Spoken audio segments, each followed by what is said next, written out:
And welcome back to MD Global Muscle here at the On the Rise Music Studio with me, your host, Giles Thomas. And we're joined all the way from... I've forgotten. Milos Sarcev.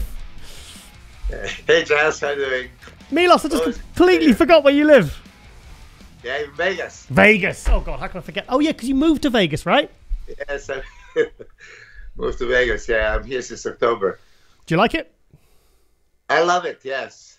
As you see, I'm spotting Hide Yamagishi Powerhouse gym. Hide and Iris opened the gym shortly after Flex Lewis opened the gym there, Dragon's Lair, phenomenal gyms. So there's so many bodybuilders coming here to train and to experience this atmosphere. This is becoming truly epicenter like of bodybuilding. This is where everybody's moving nowadays. Yeah. Really mecca of bodybuilding here in Vegas. I mean, I remember Jay Cutler was kind of the first, wasn't he, years ago? And I know Sean Ray used to have an apartment there, but then all of a sudden, just everyone is kind of just, it's all like when everyone started going to Q8 and all that to train, it seems to be like they said, like the new kind of meeting, well, they're kind of like the new Mecca, really. It's like kind of like Venice Beach was back in the day. Yeah. Yeah, I mean, when you just think about it, you have a Sean Roden here, Flex Lewis, Flex Wheeler, Dennis Wolf, Hilatada, Iris, you know, so many. I mean, the list goes on. And people actually, in the recent, you know, weeks, are coming here to train with me, and they're planning to move to be here. So this is going to be really a spot for the next few years to come. Wow, fantastic. So you had a busy morning, you just said, before we started filming? I'm sorry? You said you had a very busy morning. Do you want to tell us about that? Yeah. I mean, here, I tell you, I'm preparing now 3 pros for upcoming shows. Weekend ahead of us is Tampa Pro, that I have a Max Charles after not winning in Atlanta for Chicago Pro. You know, we really had the hopes that he can possibly win it. And so we didn't want to plan the next show. But after he plays third, and there is another possibility, you know, he's aiming for it. And then I had a phenomenal IBB pro bodybuilder, Ava Montgomery, in phenomenal shape. She was like really going to freak out the world. And Sunday before, you know, she was feeling very ill and talked to me. I said, like, listen, these symptoms that you're having, I'm afraid it could be COVID, so please go tested. Monday morning, she got tested and she was positive. Oh, no. So she was, yeah, she couldn't do the Chicago. And then now she's, you know, after you're diagnosed with COVID, you should be in 10-day quarantine and physical activity should be out of question. But she's trying to pull it off. I mean, I've seen her today. She's looking quite good. Still has a difficulty breathing and everything, but as a consummate professional, she's going to make it to the stage. So I had a check with her, and then finally I had a check with Logan Franklin. Oh, wow. Classic physique phenom that is going to be doing Texas in 2 weeks. And he is really super fun to work with. He is bringing that element that is almost forgotten, perfection of presentation. His posing is so flawless, you know, so 90s. I mean, he worked just with Lila Brada the other day, and Lee in Atlanta, and he was very complimentary, saying how posing is in Logan's genes because he just had that sense for the movement. Wow. So, firstly, going back to Max Charles, I'm sure you're going to want to speak about him. He's done it twice now. Twice he's shocked me because I saw him at the 2019 Olympia. I thought he was, because he's around 40, isn't he? I thought he was starting to regress. His physique was starting to, you know, regress. And then the 2020 Arnold Classic came out and he just blew my mind.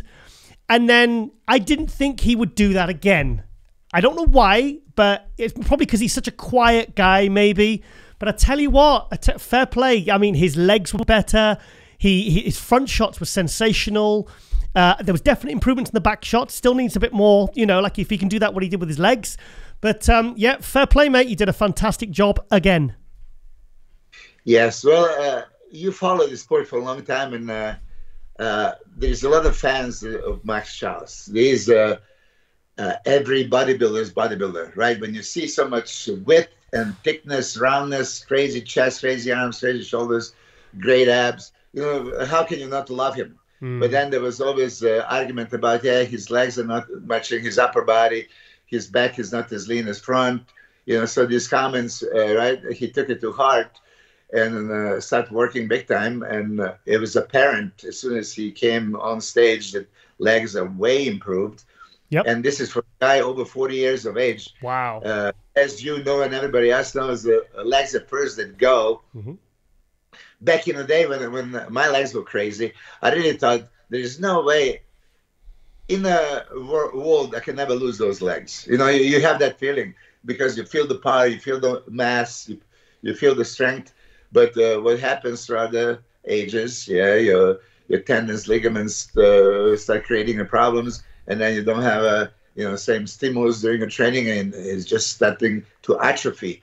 But for Max, his legs came up big time, and also his back. Now, I'm not sure if you had a possibility to see Lee Haney actually coaching him how to do this.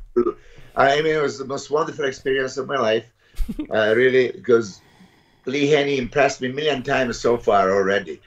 And this time, after 3 hours of watching and prejudging, I went to him and said, Lee, is this, possible that you can do me a favor? And right away he says, what do you need? I said, can you possibly guide Max Charles how to do these two poses? I told him immediately, tell him to come down. And Ron Harris was taping as well, so you probably saw this footage. Yeah. But he spent over half an hour, really, giving him most valuable result. And this is the shocker. I'm a quite good poser, and I think that I can, tell people how to angle, position, separate the muscle. But for Max, I wasn't really succeeding. Here comes Lee Haney, the first touch, he just touches us, open up, and then no, touch my lats, and then he opened up, and you can see Max got it right away, like, oh my God. And then he hit the back of the biceps, and that was completely a different story, because Max has so much muscle there and so much width. It's just the way he was presenting it was kind of not most complimentary. And then he did the same thing with the rear lat spread. So I don't want to talk about judging in the sense of I agree, I don't agree, because let's face it, at that level, there's so many quite good guys that can go either way. Yeah. Places are not guaranteed. There was the argument for for all top three guys to win. Brett Wilkin looked great. Brett Wilkin had a symmetry, proportion, aesthetics. He had a very, very good condition. I said a couple of times, he kind of reminded me on myself, the similar physique, to a point. So, of course, I value his physique a great deal. But then he was standing next to two bigger guys, and Max, in direct comparison, was considerably bigger. I mean, so why would Big Ramy beat Huddy in Olympia on size and width? So there's always that Arnold saying, big tall guy is always going to beat the big short guy, and in general. But Brett Wilkin would be also a very good choice to win, by all means. It's just like apples or oranges. I'm a bodybuilding purist. I like symmetry, aesthetics, shape, conditioning, but I put in consideration also size, the width, wow factor, hardness, dryness, fullness, parts of conditioning. And I heard you commentating on the show as well. You think that Max looked fantastic? Oh, incredible! Yeah, I was really shocked. I wasn't expecting it. I wasn't expecting it. Like a front lat spread, his side tricep, and I was trying to work out if his condition was as good, if not better, than the Arnold Classic. I think he just had less vascularity, because for that Arnold Classic, he had a lot of vascularity on his chest and his shoulders. And I think like his glutes, his hams, I think maybe he was even a touch sharper. What do you think? Yeah, well, put it this way. First time I worked with Max was Arnold Classic, and I just wanted to go for that crazy conditioning, and we brought it. It worked. You know, I thought that it would be recognized, but he wasn't really recognized. After that, there was pandemic. Max couldn't even train in a gym. He trained in some private basement, I don't know. And it was shocking for me to see that he can maintain this kind of body and go into New York Pro and look as good as he did. Yeah. With the very, very limited training. And as a biased coach, I would say, oh, he could have win every contest that he entered. I mean it. You know, it sounds ridiculous to maybe some of you guys, but I definitely thought that he could have potentially win all these shows. He didn't. He placed fifth in New York. He was very conditioned, very full. The argument was his hamstring glutes and back not as sharp. Actually, there was a comment, not as big as well, but we all know Max has an enormous back. I mean, when Lee Haney was, they said, "Whoo, that's nasty." That's the, did it? Yeah. Oh, wow. That was his so comment cool. when he sees the back. Really, because I think that Max is underappreciated in chest, shoulders, arms department, biceps, triceps. I mean, that peak of the bicep is the most ridiculous thing I've ever seen. And sometimes it's not so catchy. You know, if I had a biceps like this, I would make a point to stick in everybody's eyes. You know, look at that. Yeah. And then this triceps, I mean, he doesn't even train him. It's like, you know, pile of meat right there. I hate him. So, yeah. So, I mean, and then Max says that genetic predisposition to get harder than most of the guys. I don't want to touch the subject of medication and pharmacology and all that stuff, but you know, people would think that Max might be doing this and this and that to get that hard. Max is having honestly bikini cycles. I swear. Wow. He is one of those guys that bikini. Bikini cycles, yeah, almost. Almost.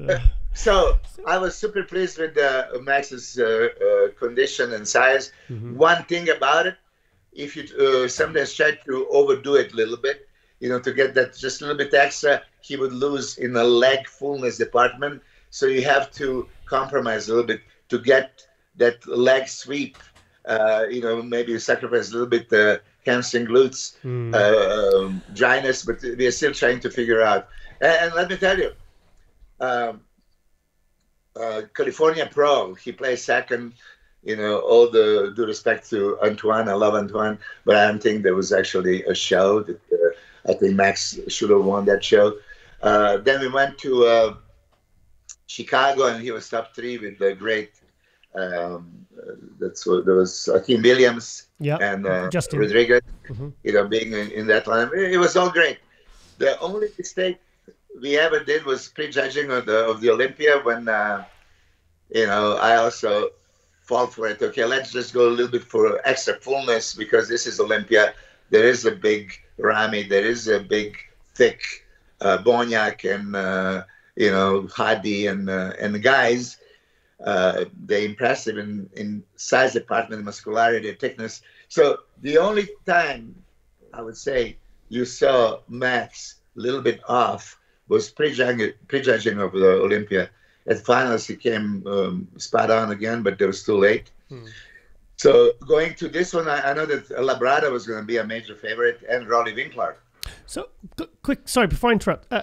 Well, I'm going to interrupt.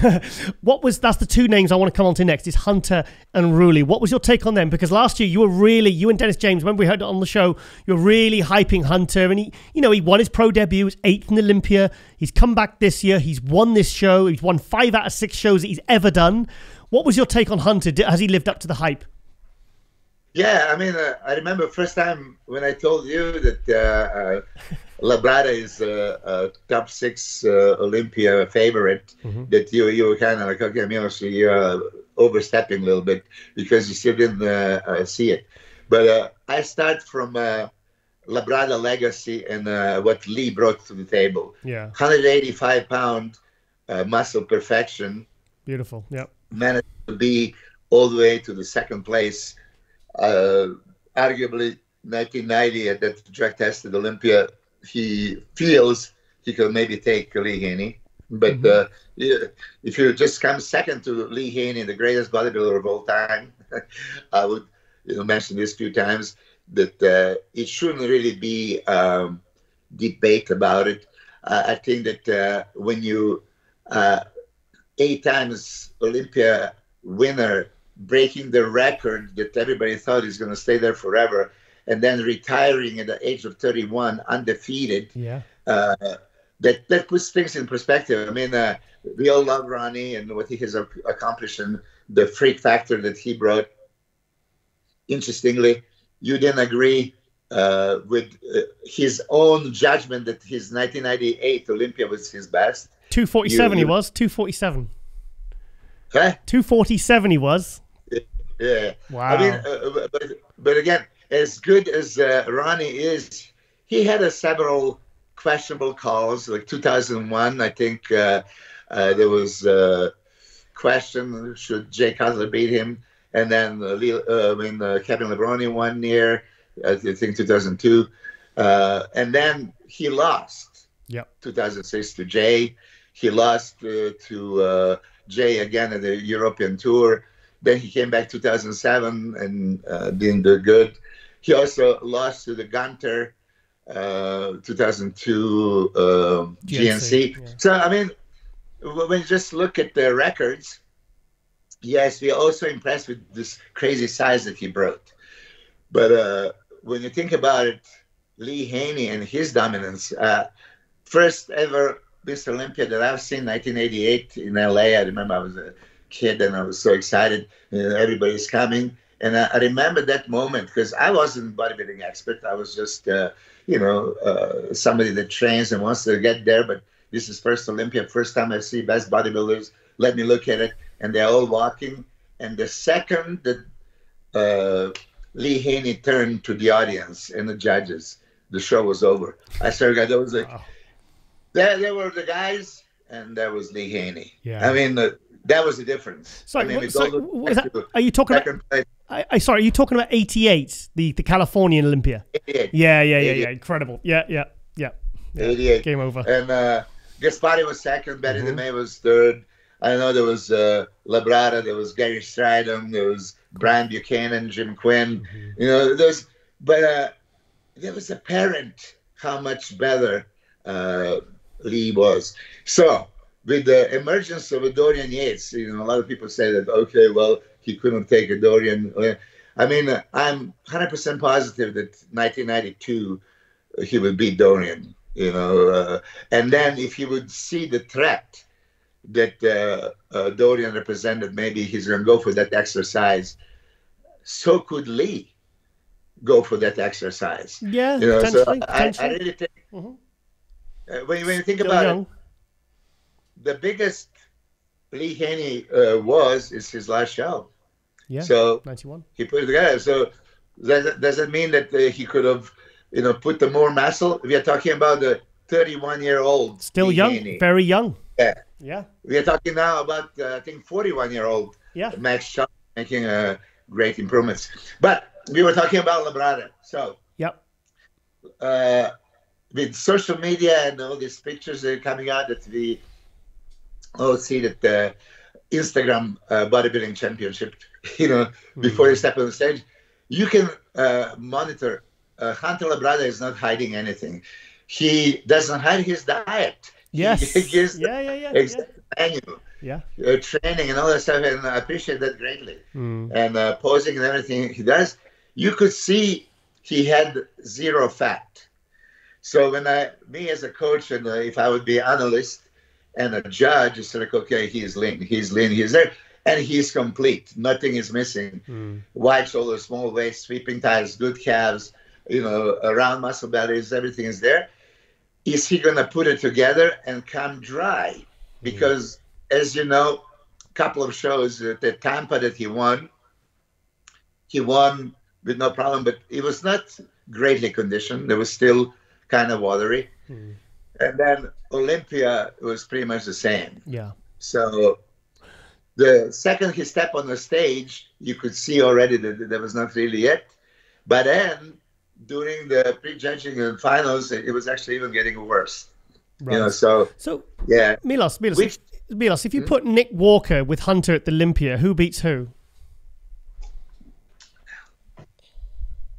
Okay. You're putting me on the spot. Of course. Because, always. See, guys get very sensitive. I know. But I have no problem saying this publicly, looking at Nick and looking at Hunter in the eyes. You know, everything depends. Same condition, Hunter wins. Same condition. I appreciate balance, shape, symmetry, muscularity, presentation, aesthetics of Labrada more than Nick. Okay. Nick is new freak. Yes, absolutely. He has that crazy body parts, crazy arms, of course. Great, most muscular side chest. His legs, great, but those are not, for me, those are not pretty legs. They're separated. I mean, there's a little bit too much varicose veins going on the calf that you know, leaves the impact in it. It just doesn't give that impression of beauty exactly, but impression of wow, freak. Yeah, it's there by all means. When he lifts his arms, those biceps are crazy. But again, he has the abs, you know, the flat stomach, so that would make him aesthetic enough and big and competitive. But now you're looking at two diamonds, and you're looking for a flawless or less flaw, the color, stuff like that. So for me, Hunter Labrada at his best, Nick Walker at his best, Hunter would win. Okay. Because that was your direct question. Yeah. Okay, now I really want to talk about Ruli, because Ruli's now jumped in. He was supposed to be doing Texas. Now he's doing Alicante, which I'll be at. So what was your thoughts on Ruli, and do you think he can win Alicante and get to the Olympic, and we can see Ruli back at his best?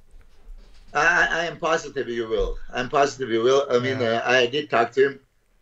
I did try to encourage him because I love Ruli. He's such a wonderful guy, and we are all fans. I mean, he's also one of those every bodybuilder's bodybuilder. Yeah. You cannot be in bodybuilding and not love Ronnie Winkler. I mean, that's it. When he does this shit, triceps, everything else, it's like, you know, you got to love him, and he's a very likable guy, has that personality. He was Las Vegas odds favorite to win this contest by names, right? Once you place top 3 at Olympia, you're elite Olympian, and you're expecting, he won Arnold Classic in Australia. And I'm going to mention this, I think you even mentioned that as well in your show, that 2018, he was so-so at the Arnold Classic Ohio 2 weeks later. Yep.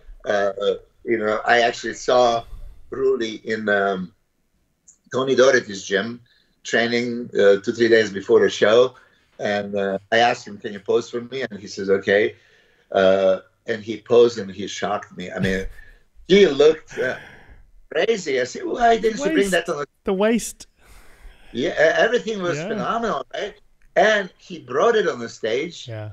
And Steve Weinberger and the other judges recognized it, and they gave him over William Boniak in top shape. Yep. William Boniak was Arnold Classic Ohio winner. So this is also the beauty of and Dexter judging. You know, if you deserve it, you'll be pushed and given the place that which you deserve. So my point is, he can change dramatically. Now, you were not there, and I don't know what you gauged from the video footage, if he was really that off. But I'll tell you, when he stepped on the stage, he was good. He was okay, because when you look at it, there was also no fat, like Labrada. Really. Conditioning-wise, from amount of accumulated body fat was very, very low. And it was apparent, actually, even in some pictures he looks like in top shape. Okay, maybe they used a little bit fillers or whatever, but hamstring, glutes, you could actually see tightness, right? Shoulders, chest, I mean, thing was happening. But my judgment is his coach probably suggested him, okay, you need to be in crazy condition, so overdid the diuretics. Yep. For flattening him up, and as he was being flattened, he appeared softer, and then there was no muscle, long muscle control. And then, you know, if you just look at it, oh, he's off, he's 3 weeks off, he didn't do his job. No, he did his job, you know, in sense of getting lean. When I talked to Raleigh, he says, what do you think? Did I look too small? And I said, so he felt small. And of course, this is not the biggest Raleigh we've seen, but that smallness was also flatness due to dehydration that was wrong, that there was no water binded to the glucose and stored as a glycogen in the muscle. That was my feeling. So, I mean, we've seen what he can do in 2 weeks' time. What he did from the Arnold Classic in 2018 to the Arnold the Arnold Australia, he can make drastic changes. And things really always gets better as the shows go on. I mean, when he won in Prague, when he won in the Arnold Australia, I think the time off, I think he gets very stressed out. I think he's going to be more relaxed coming into Texas. The Alicante. Do you think he can win it and get to the Olympia and get back to his best? I do. You do? Absolutely. Yeah. I absolutely do. I mean, that's still Ronnie Winkler's physique. Okay, yeah. He didn't have a sweep on his thighs, and this is the argument that we had a few times before. Like, yeah, and he told me 2018 he had an injury, he couldn't really train the legs. You know, he has in this one position that he can get away with it from the front. From the side, those legs are crazy. Yeah. From the back, those legs are crazy also. I mean, I don't know if it's you who said it, but his hamstring from the side was just hanging thick, like one super impressive. Yeah. I mean, oh my God. So fat is gone. Now he can eat up and train, store all this back, restore the body and anabolize it. He was, for me, catabolic, and then catabolic, emptied, dehydrated, you know, the worst possible combo. Which, listen, it happens to all of us. You know, sometimes, especially when you want something so bad, so hard, I'm going to go extra step. I'm going to go extra step. Oh, I'm dry, but I'm not dry enough. I'm going to do a little bit more. Oh, I'm lean, but not lean enough. Let me starve a few more days. Yeah. Milos. To be honest, when he squeezed his glutes and his hams, when I saw him when he first came out, I thought, wow, he's in. But sometimes people, that's the area they look for. Oh, if that's not in, you're out of condition. Everything else could be ripped, but it's like Lunsford at the Olympia a couple of years ago. His glutes and his hams were shredded, but everything else was kind of soft and flat, you know?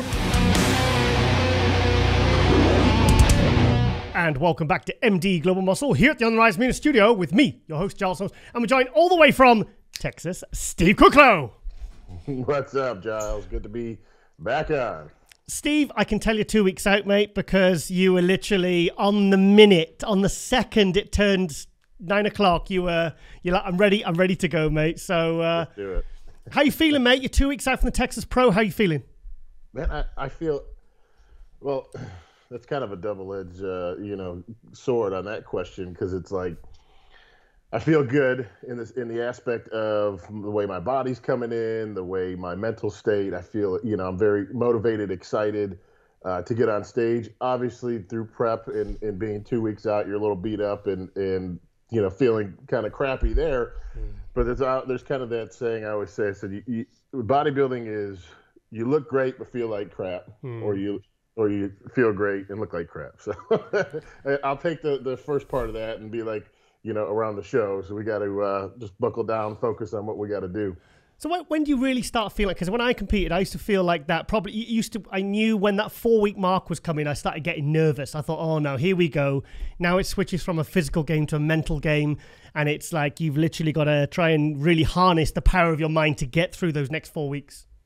Yeah, it's that 6 to 4 week period kind of is that transition, because the first half of the prep, kind of the 12 to I'd say 6 weeks out, it's like you still got decent body fat levels, your energy's good, your body's there's enough food that you still feel pretty good. And then as you start pulling food back and you feel like a little bit overtrained, that's definitely when your body starts feeling that it's worn down, and that's where the mental part comes in to say you just have to battle through that, because everything, the force of average is telling you man, you got to, stay home. You're tired. You're overtrained. You don't need to go to the gym today. Like everything is against you. But really, to me, what makes a champion in bodybuilding is somebody that could get through that mental block, get through the mental, tough, be mentally tough enough to get through this part of the prep.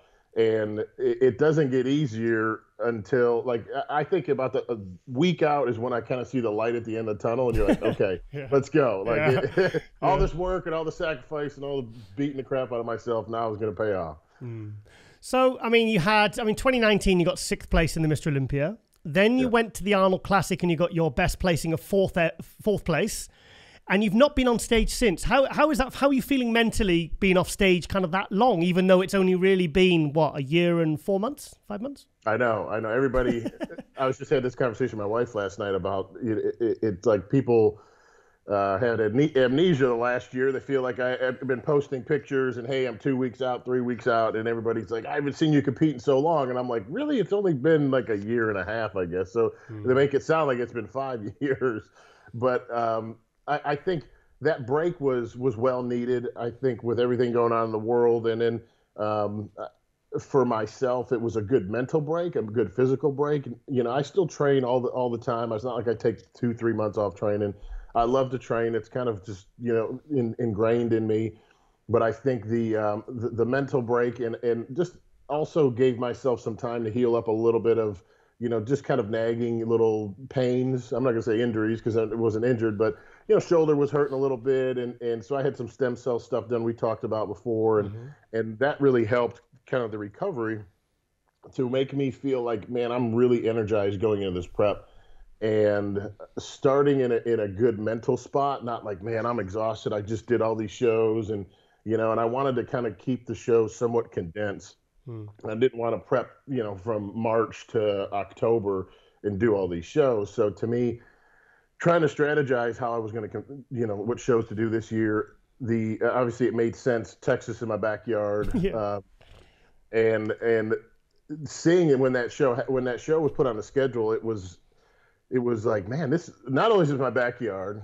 The last time they had the pro men bodybuilding in Texas was close to 10 years ago, and I won the last Europa. It was a Europa that it was. And I was like, man, I'm not going to let anybody come into my backyard and win no titles. So that's my title to win and hold here in Texas. That's good now, because obviously, Texas being an obvious show to do, really. So are you planning? Well, what else is there to do? Is it literally just? Are you doing the Arnold Classic? And the Arnold, yeah. The Arnold Classic. What Wow. I understand, yeah. Yeah. There might be. I think that might be it. Yeah. So hey, we're all in on this. Let's go. Thing is, are you always a little bit nervous when the shows are right the last few ones for the Olympia, because it's only those last kind of few opportunities to qualify?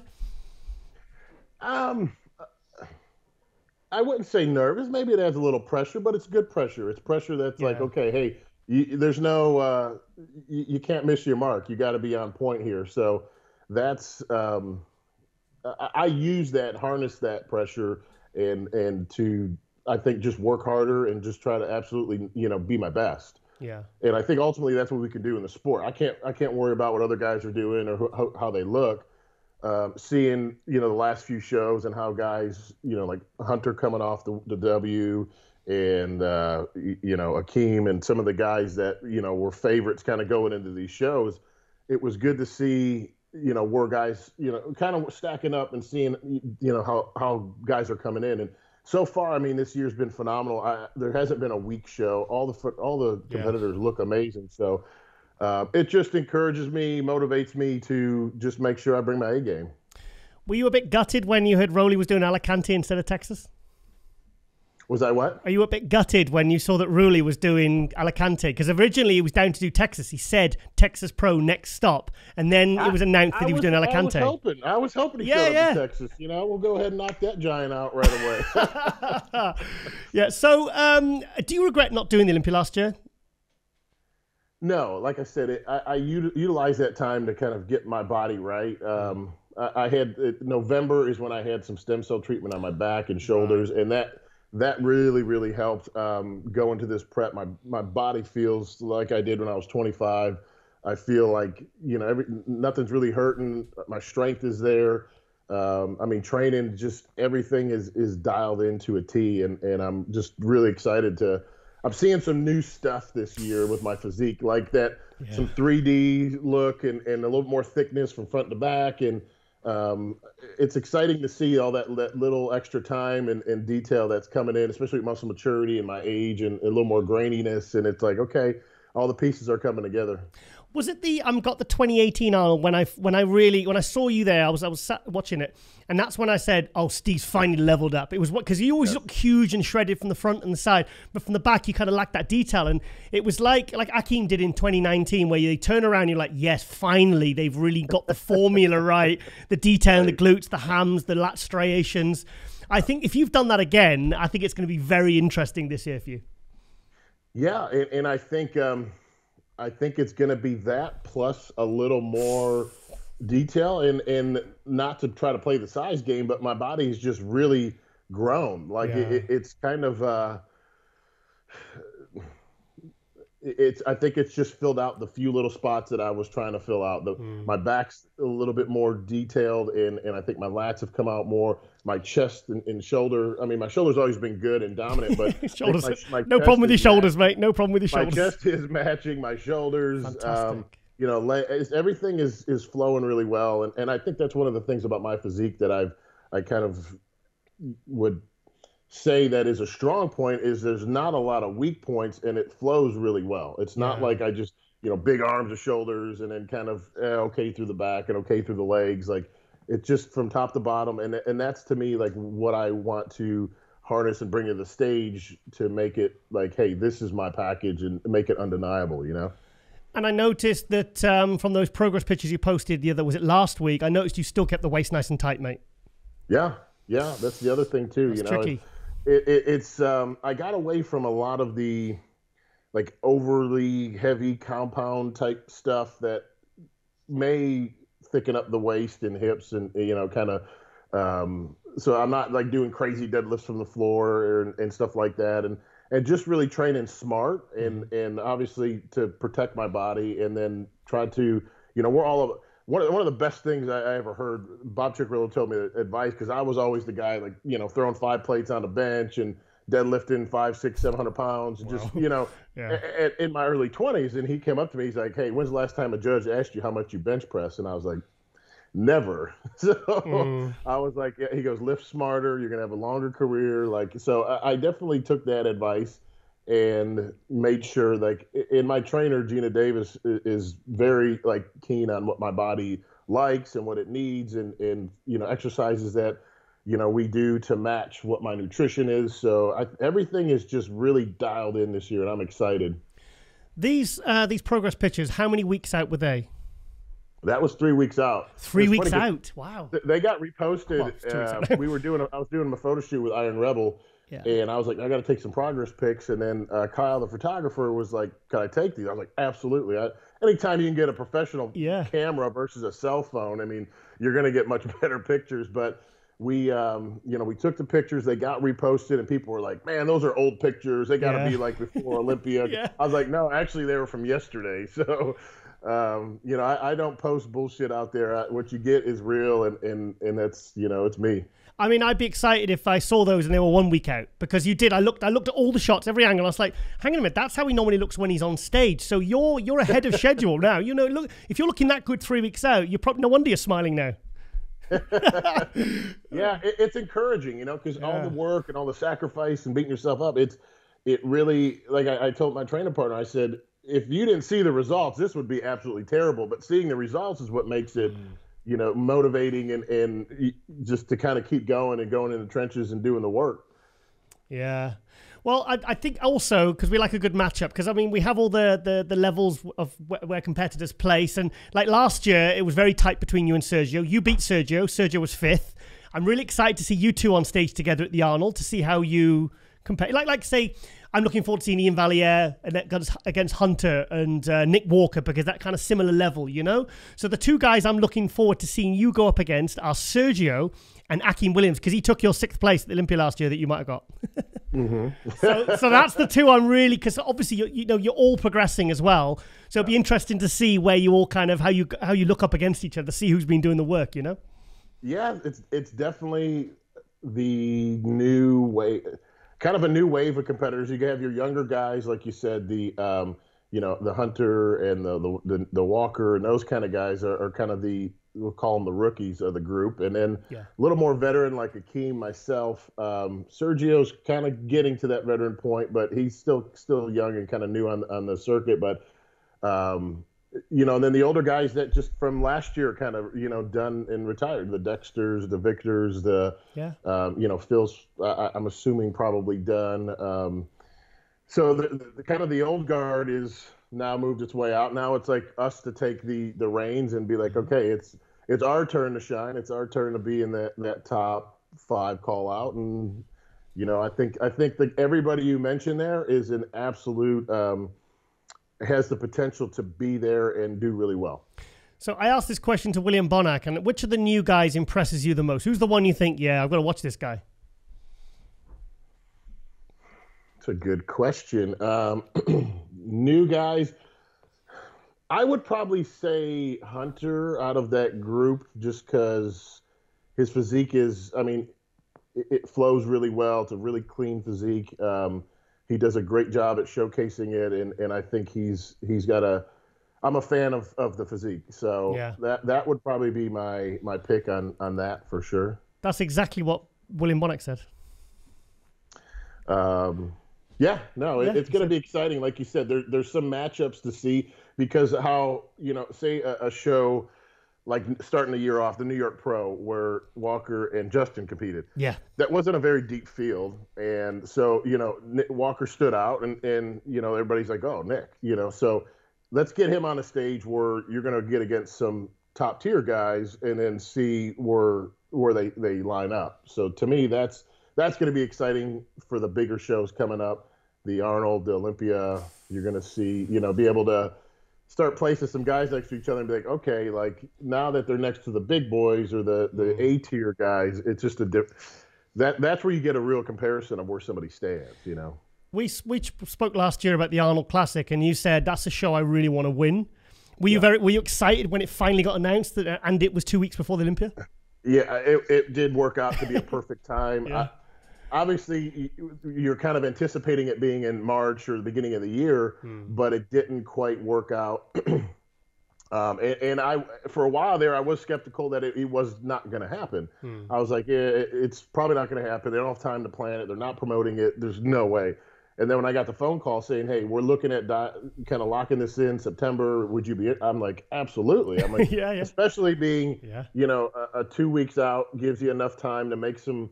It's not too close to Olympia where it's like, man, I got to go right from Ohio to Orlando, and it's not going to be enough time to kind of reset my body. So that gives me definitely enough time to reset, get back into what I have to do the last week before the O, and then go into the O. So let's say you win Texas and you qualify for the Olympia and you get that out the way. Which show would you want to peak for? The Arnold Classic, knowing that you said last year that you want to win it, or would you want to peak for the Olympia? Because it's 2 weeks. 2 weeks, can you really peak perfectly twice, or do you come in 2 weeks out of the Olympia for the Arnold, if that makes sense? I have to say this.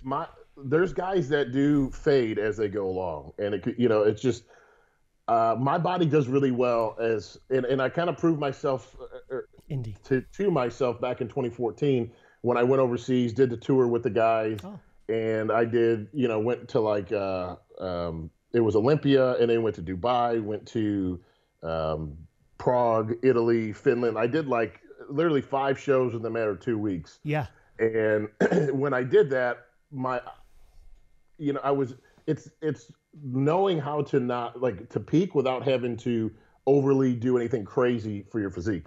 And, some guys go crazy. They try to overload with carbs and cut water and all this diuretic, all different stuff. And your body's going to rebound hard. And I think if you're where you need to be, you're in shape, you don't need to do a whole lot to, like we always talk about, like, hey, just put some color on and go on stage. Don't do anything crazy. You look great right now. So I took that and I'm like, okay, my body does not spill over easy. It handles food really well. So if I'm able to, I'll be able to make enough little changes in between the shows to, I think, be able to peak for all of them. Like if I need to come down a little bit or I need to fill back out, I got enough time to do it. And as long as, I don't rebound hard, which I don't anticipate I would, I think I'm going to be able to do very well. You've got good experience with this, though, because you always, those 2 years you did the Arnold, you look great at the Arnold, but you always look better when you did the Indy. You look just that a little bit fuller, that little bit better. So you're someone that probably could look great for the Arnold, but look even better for the Olympia. So you've done 5 shows in 2 weeks, so you've got good practice, Yeah, no, for sure. And that's the thing. Like I said, my body really, it looks better fuller. Like some guys, if they're kind of depleted, flat, and but at 285 pounds in my frame, like it needs to have a lot of food and fullness behind it. When it does, it's got that really 3D look. It could really, and it's just crisp. And I think it's going to be an exciting year. I like the shows condensed like they are for me. Okay. And I think it's going to play in my favor. Do you have any idea of your stage body weight? What you estimate it'll be? Probably in the low 280s, probably between 280, 282. Holy shit. And I'm throwing everything at it right now. I mean, we're doing a lot of cardio. Food isn't very high, and my body's just like it's primed, it's growing, it's everything. Like my body's holding on to muscle, which is great. I'm sitting 285, 286 in the morning. Right now. Fasted. And it's, and there's days where I'm like, God, I'm starving. I know my food's low. I trained my ass off. I did 2 sets of cardio, and I'm like, I'm going to be 278 in the morning. And then I wake up, I'm like 285. I'm like, well, it must be working. Yeah. Whatever I'm doing. Steve, how are you holding on to the muscle whilst you say your food is low? I mean, I thought you'd be a huge eater. That's the thing is when I'm in my off season, I eat probably less and less food. So when I'm prepping, my body's really in a good, like it gets in that rhythm where it's processing. It knows like, okay, it's very scheduled. Every 2 or 3 hours I'm eating. Yeah. I'm eating a lot more protein than I normally do in the off season. My calories are probably maybe not as high, but the quality of food I'm eating, the amount of nutritionally dense food I'm eating is very high. So I think my body's just becomes more efficient, and I think that's one of the things that really helps me grow into shows. Instead of trying to lose 50 pounds, I'll gain 20 pounds of muscle and then dial it in. I think that seems to be a trend with the taller, heavier guys. I think in the off season you can't physically eat that much food. You know what I mean? Yeah. You'd be like, what would you be like? 300. What do you go into the off season? Do you go down in body weight or up? Probably down. Yeah. Like definitely not.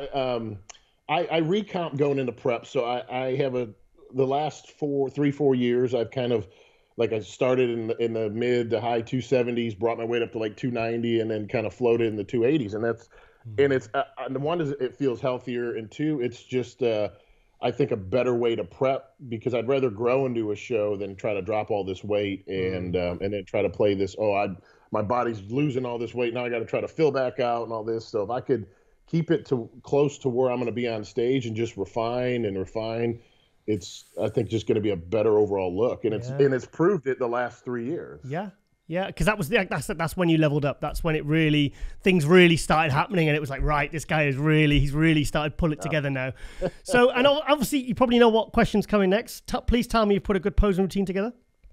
Oh yeah. Yes. Yes, fantastic. We're I'm bringing some energy. Like there's, come on. I always like to think of new songs or stuff. I like to, I'm a high energy kind of rock or heavy beat kind of guy. So we put together a pretty wicked little track for this first one. If it works well and I like it, obviously when you're on stage, it's a little different. So it's gonna be the first time I use this, but okay. I'm excited and I think it's gonna bring a ton of energy. It's gonna, like first time I heard the song, I played it for my wife, and I'm not spilling the beans what it is. Oh, come on. I played it, and she goes, "Oh, that's awesome!" Like she got pumped up. And I think you got to do two things with a routine song. It's got to be a song everybody knows that kind of they could kind of sing along and they could relate to the song. Or it's got to be a song that has so much energy or just such a good beat or, something like that, that you're like, man, that's really good. I don't know what it is, but it's Steve, good. You don't have to tell me, but you can blink once for yes, 2 for no. Is it 5-Finger Death Punch? No, it's not. No, come on. That's a good. I was like, yes, it's 5-Finger Death Punch. Because you normally post to Metallica, don't you? You post Metallica? It's a mix. I like doing. In the last few years, I've done some like Black Sabbath, some Metallica stuff, some Black Label Society, Pantera. Like I'm a big, I'm that kind of '90s rocker at heart. So yeah, I think you basically stole my iPod. I think at some point. Yeah, exactly. And also, please tell me you've left some tickets for other spectators at the Texas Pro with your crew.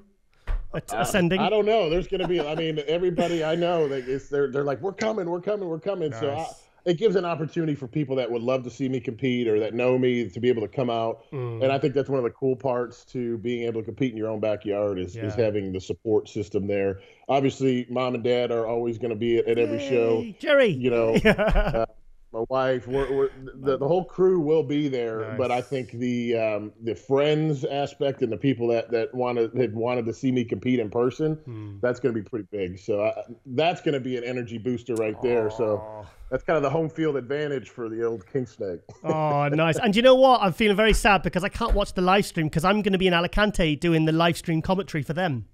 Okay. So I'm gonna have to. I'm gonna be sending you some pictures. Yeah, yeah. Please, no, do that. You got my WhatsApp.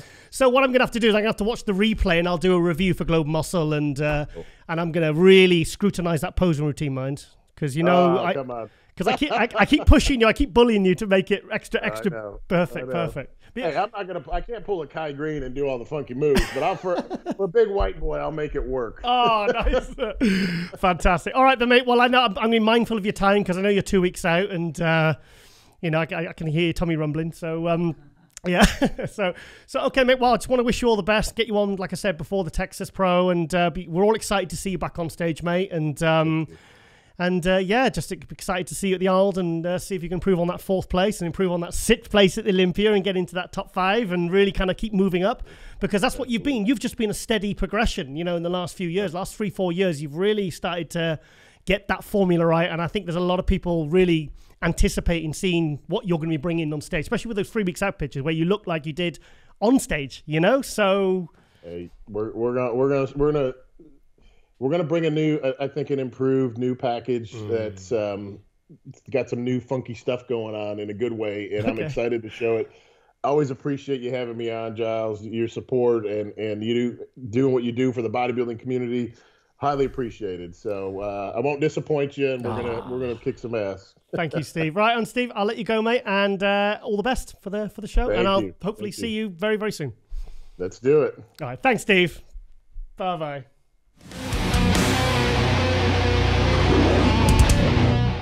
And welcome back to MD Global Muscle here at the On the Rise Media Studio with me, your host, Giles Thomas. And we're joined by Dectric Bo Lewis, Flex Diesel. How are you doing, mate? Haven't spoke to you for a long time. I'm doing all right. I've just been hiding out a little bit, doing my Dorian thing, that's all. Mate, I think you've got your finger on the mic. Hold on. Can you hear me? Yeah, it's all good, yeah. Yeah, you sounded like you were underwater or something then. So, right, mate, well, I tell you what, you've kept a very low profile. You won the New York Pro last year. You did the Olympia.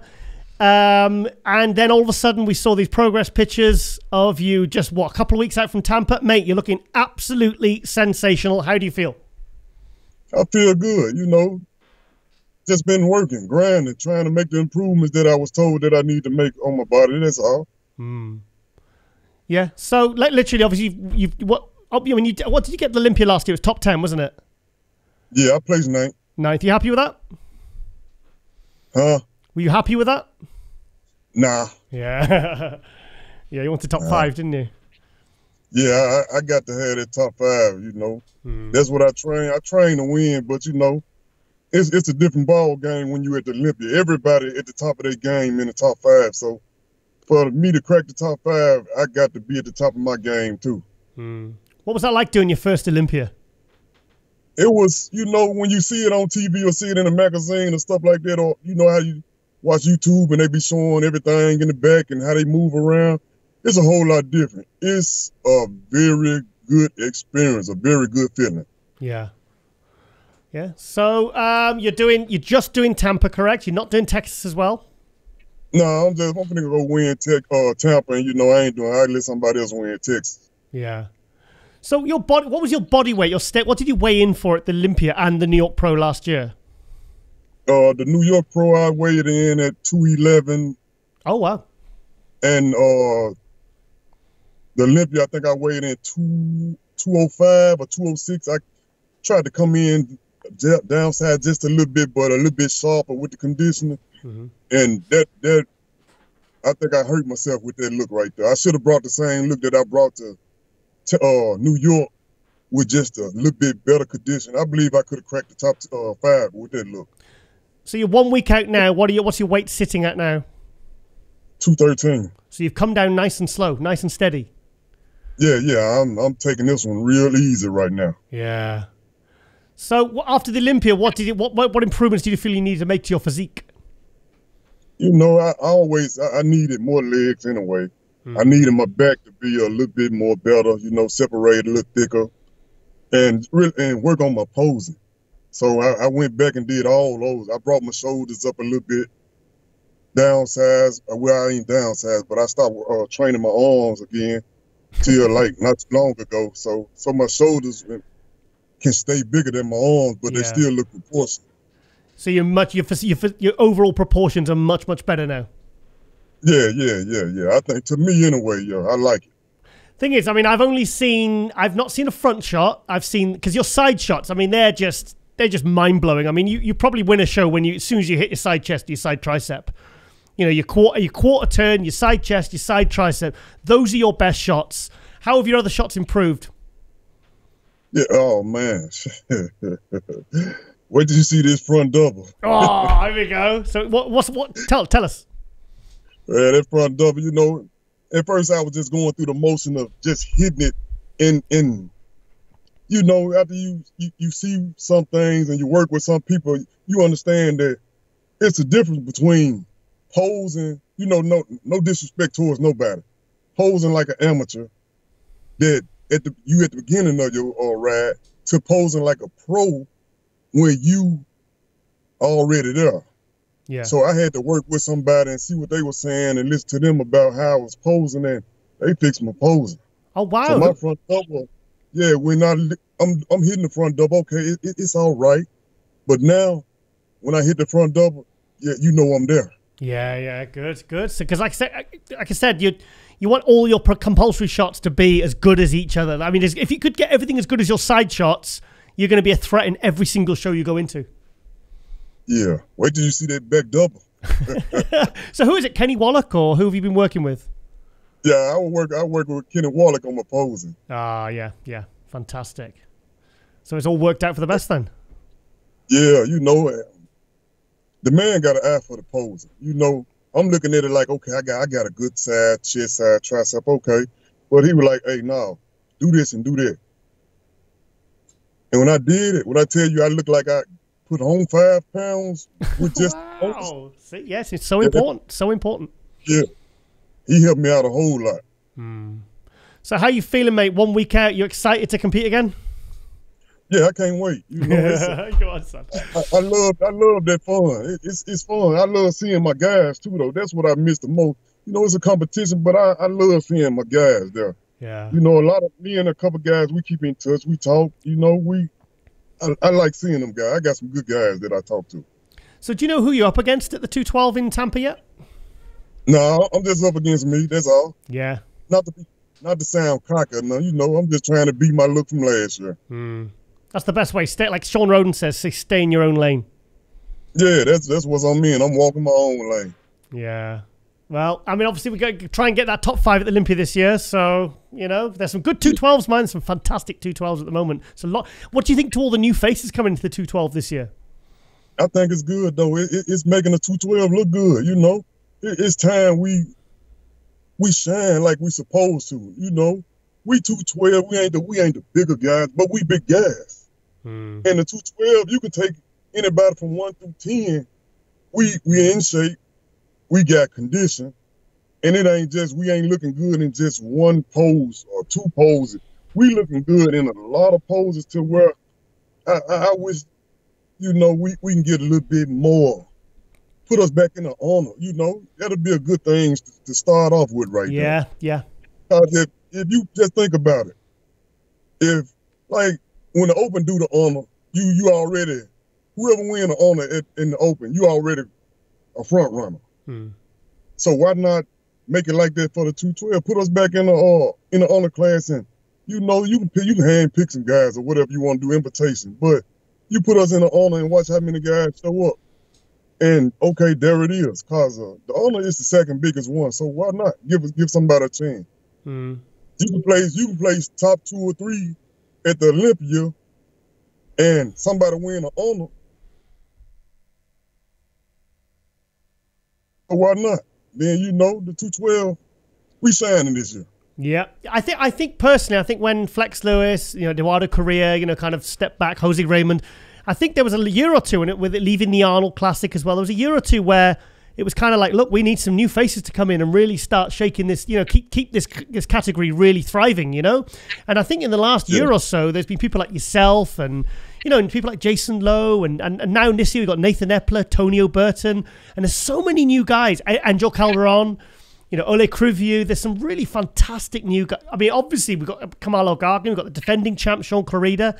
I mean, the class is absolutely stacked this year. I think it's going to be even more stacked this year. Yeah, I think it is too. If you look at it like, it's a lot of guys that is capable of cracking the top 10 at the Olympia. Yeah. Won't make it. Yeah. But that's just how good the 212 is, though. Now, when you that good right there, okay, you want to see the best on stage. But a lot of guys won't make it, though. That's just I'm saying. The 212 is, I said probably about another year, and watch how many more guys come to 212 because of how competitive it is. If you want to go up against the best, not just in the Olympia, but at any other show, the 212 is going to be where it's at. So who have you worked with for this season? My coach is Andrew Vu, and I've been working out with Brandon Curry too, though. Brandon Curry? Yeah. How's that going? That's probably the strongest dude I ever trained with in my life. Really? Yeah, Brandon's strong. Brandon put his all into the workouts. I'm talking about he don't leave no stone unturned. If you've been around him or you ever trained with him and he really going at it, you understand why he won Olympia. He won Honor Classic. He won other title. The man put his all in his work. I did that Olympia All-Star Tour with him last year. We went to 3 different countries in 7 days. And he said, I'm downsized at the moment. He said, I'm just coasting at the moment. And I think it was that shoulder workout, Gemini, I was like, I couldn't believe. There was a few people training with him. And he trains hard, heavy, high volume, lots of reps. And I said to him, I said, Brandon, I thought you said you were just kind of training like half. And he says, I am. He said, that's me at 50. Yeah. That's me at 50%. Now imagine what his 100% would look like. Okay, wow. 6-7 weeks out from the Olympia. Imagine what that training looked like then. Yeah. Oh wow, it's so exciting, man. So I just wanted to get you on and get into just try and build some hype now for Tampa, which I don't think you need, to be honest, because to be honest, I think you are on the odds-on favorite to win it, which will be your second show you've won in Tampa. Yeah, I need this one right here. Yeah. Oh man, I'm really thrilled to see you back. And when I saw those shots, because I don't even know who posted them on MD. Was it Jen or Ron or was it Ron? Was it Ron posted them? And I went, holy shit, because you were off my radar, and I just saw those pictures, and I was like, my God, I could instantly see the improvements you'd made. And I was like, I want to see the front shots. I want to see more back shots, because your conditioning, even when was that? Was it last week or something? Nah, that was probably about 4 weeks ago. Stop it. Yeah, that was, really? Yeah, that was probably about 4 weeks ago. Holy shit. Because the back shot, I mean, you look stage ready. Your back shot, that rear, your glutes and your hamstrings, everything, you look stage ready. Yeah, I learned a lot from the older guys from the 90s. They play real games, and, so that's what I do. I posted a picture a while ago and told everybody, yeah, it looked like I'm doing open. I was 228 or something like that, I'm playing mind games. So after they see this, they gonna understand that I am doing the 212 and I ain't doing the open. Are you sure you've been hanging out with Kai Green? Hey, I ain't seen Cry down here somewhere. I think I ain't seen him though. Well, all the online tricks of messing with our heads. Yeah, but I can't do the open right now. Maybe down the road, I love to step on the stage as an open competitor though, and just see what I can do. Yeah. Well, not see what I can do. Go in there and beat some of them guys. That's what I'm gonna do. So what do you think if you had no weight restrictions? What do you think and you just dieted till you were lean without a weight restriction to hit? What do you think you would step on stage at? What you could? Well, the highest weight I done went up to is like maybe 260. So if I can get up to about 260 at a good weight, not with some fat, some water or whatever, and bring it down to maybe about anywhere between 220, 225, or Wow. Okay. I think I can put it like this: Lee Priest. Ah, well, shit. That's quite a claim. Yeah. Shit. So how tall are you, mate? How tall are you? I'm 5'6". 5'6". Yeah. So you just So we could. Yeah. So you're really at the top limit of the height, really. But things, you've got really nice shape. You've got really nice aesthetics and lines, and I think that's why I think you're going to do well this year, mate. I really do, and I'm excited for the new improvements you've made. I'm glad you're still working with Andrew Vu and you're working with Kenny Wallach, and because you're one of these guys. You've just after the Olympia, you've just gone to ground. You've just worked and you've improved, and yeah, I'm really rooting for you, mate. I'm really rooting for you. I'll be watching the live stream. Don't worry. Yeah, I appreciate it. That's the only thing I can do, man. Just listen to what everybody tell me what I need to improve on, how to get better, and just go out to make it happen. So 2021, you're going to win Tampa and make top 5 at Olympia. Yeah. There you go. Drop the mic. Drop the mic. I can't accept no 8th, 9th place or nothing like that. I got to be in this top 5 Olympia. Just if you give me a whole year to train for the Olympia next year, they got problems. Cool. I'm talking about they got problems for anybody. You give me a year to train and I don't have to compete again on nothing but one show, yeah, they got problems. Do you know what, though? You've come up so fast and you've improved so fast. I think we've yet to see the best version of you, and I'm really excited to see what you'll be bringing this week, because I think we're going to see a marked improvement on last year. And last year you looked fantastic. You won the New York Pro. I mean, it's just and you made top. And the thing is, top 10. I knew you weren't happy with 9th, but still top 10 at the Olympia, mate, and that's fantastic. It's a good starting point for this year. Yeah. Yeah. Top 10 was good. I can say I'm top 10 bodybuilder in the world in 212. But, it's just what I know what I'm capable of doing, I wasn't satisfied. And I got to have that redemption. Yeah. God. Well, it worked for Sean Clarida, that attitude, of just keep coming back better. And they just, you keep moving up and up and up. And that's what happens, I mean, he didn't even make top 15 in the first Olympia he did. Then it was 13th, then it was 9th, then it was 7th, then it was 3rd, then it was so that that work. If you have that work ethic and it's instilled in you, and you're just doing your job and doing your work, and you just keep coming back better, you're going to be rewarded for it every time. Yeah, see, I be in the gym, I train hard, but like if I see somebody in there doing the same muscle group as me and they training hard, they don't even know I'm in competition with them. I like it. I go in there and train even harder because they training hard. Yeah. That's just how I look at it. Like, I don't want nobody to outwork me. If you in another state or something, I'm thinking about it. I ain't gonna let you outwork me. I ain't gonna lose because you outwork me. That's for sure. And obviously, you've been catching sessions with Brandon Curry, and I've seen him train, and he's just an animal in the gym. It's like you said, he's just got. It sounds like you've got everything in place, mate. Everything in place, and I'm really pleased for you, mate. I'm really pleased and really looking forward to seeing what you're going to bring this year, mate. I really am. Yeah, I so appreciate it. I'm finna bring something nice to the stage this year. Well, I'll be watching with my glass of wine and my popcorn on Saturday on this very screen. So, I'll be rooting for you, mate, and cheering you on. I appreciate it, brother. All right then, Dectric. Well, all the best, mate. And like I said, just all the best with your final week's prep, and just go and take what's yours, mate. Yes, sir. I'm on my way. I leave out Wednesday morning, get down there, get relaxed, and I'll be ready to go do better with them guys. Nice. Do me a favor though. Send me a couple of pictures on DMs. I promise I won't post them. Just send me a couple of pictures. I want to see a rear shot. I want to see a rear double bicep or something, or that front double bicep you're telling me about. Just send it to me. I want to see what I want to see. I want to be surprised. Okay, I'm gonna send you some. I just took some this morning. Oh wow, nice, cool. All right then, mate. Well, I'll let you go, and like I said, all the best for next week. Okay, thank you, brother. Thank you so much, Dectric. Bye bye, mate.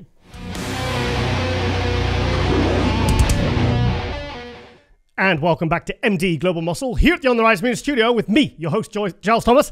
And we're joined all the way from Switzerland and Canada, Patrick Tuor and Iain Valliere. There you go. Hey, Giles. How you doing, guys? Good. Thanks for having me. Yeah, you noticed I said your name. I noticed just I said your name because on your Instagram it says exactly how to pronounce your name, Iain. Yes, it started as a joke on another podcast I do, and it's just kind of run now. And I think everyone now understands how to say my name when I wrote it in exact letter format like that. So it's very clear now. So it's more of a joke that's just kept running, but it works. I mean, it served a purpose to get people to pronounce my name right, and it seems to be doing its job. So yeah, we know how to say your name, Patrick. Yeah. You know how to say my name? Yep. Yep. Although I saw your name, I saw your name pronounced Tour, T-O-U-R, and it was on a poster, and I was like, oh, guys, how could you get that wrong? You know. It's actually pronounced Tuor. Tuor. Oh. Fancy. Yes. Right. Okay, guys. Right. Iain, I really appreciate you coming on 1 week out. Yeah, 1 week out from the Tampa. It's so I'm going to be mindful of your time. So, Patrick, just before we started filming, Patrick told me something that I wasn't aware of. You're doing 2 shows. Correct. I'm doing Texas the week after Tampa as well. Okay. I'm very excited to hear this. Yeah, no, that's the plan. I mean, no matter what the outcome is in Tampa, which we're very confident we know the outcome there, we're going to go do Texas either way. I mean, it's a week apart. We're in shape. There's money on the line. Might as well, get more opportunities to get on stage against top contenders. I know Steve is doing Texas, so it's a good opportunity to get up there and get compared with Steve, as well as, this is my job. I mean, if I have the opportunity to win another $10,000, I'm going to step on stage and try and take that money from anybody else. So, I mean, there's no reason for us not to take that opportunity, right? Wow. So what's the game plan then, Patrick? Just as Iain said, I mean, we've talked about it a few months back, and we were like, you're in shape, you did all the work. It's just probably 3-hour flight out to Texas, and why don't take advantage of getting also more contest experience. I mean, the more we do this, the more we're able to tweak certain things at the end, which I'm really confident right now, because I think we found specifically what not to do with Iain, because it's more important. And what we have to do is really try to change things the least possible and maintain where he's at, because he always comes in like a week out looking really, really good. Even though calories are low, he still has a nice fullness to him, good hardness. So the only thing he needs really is manipulating the amount of calories at the end, but very, very small changes. So, but even within that setup, there's still things we can improve.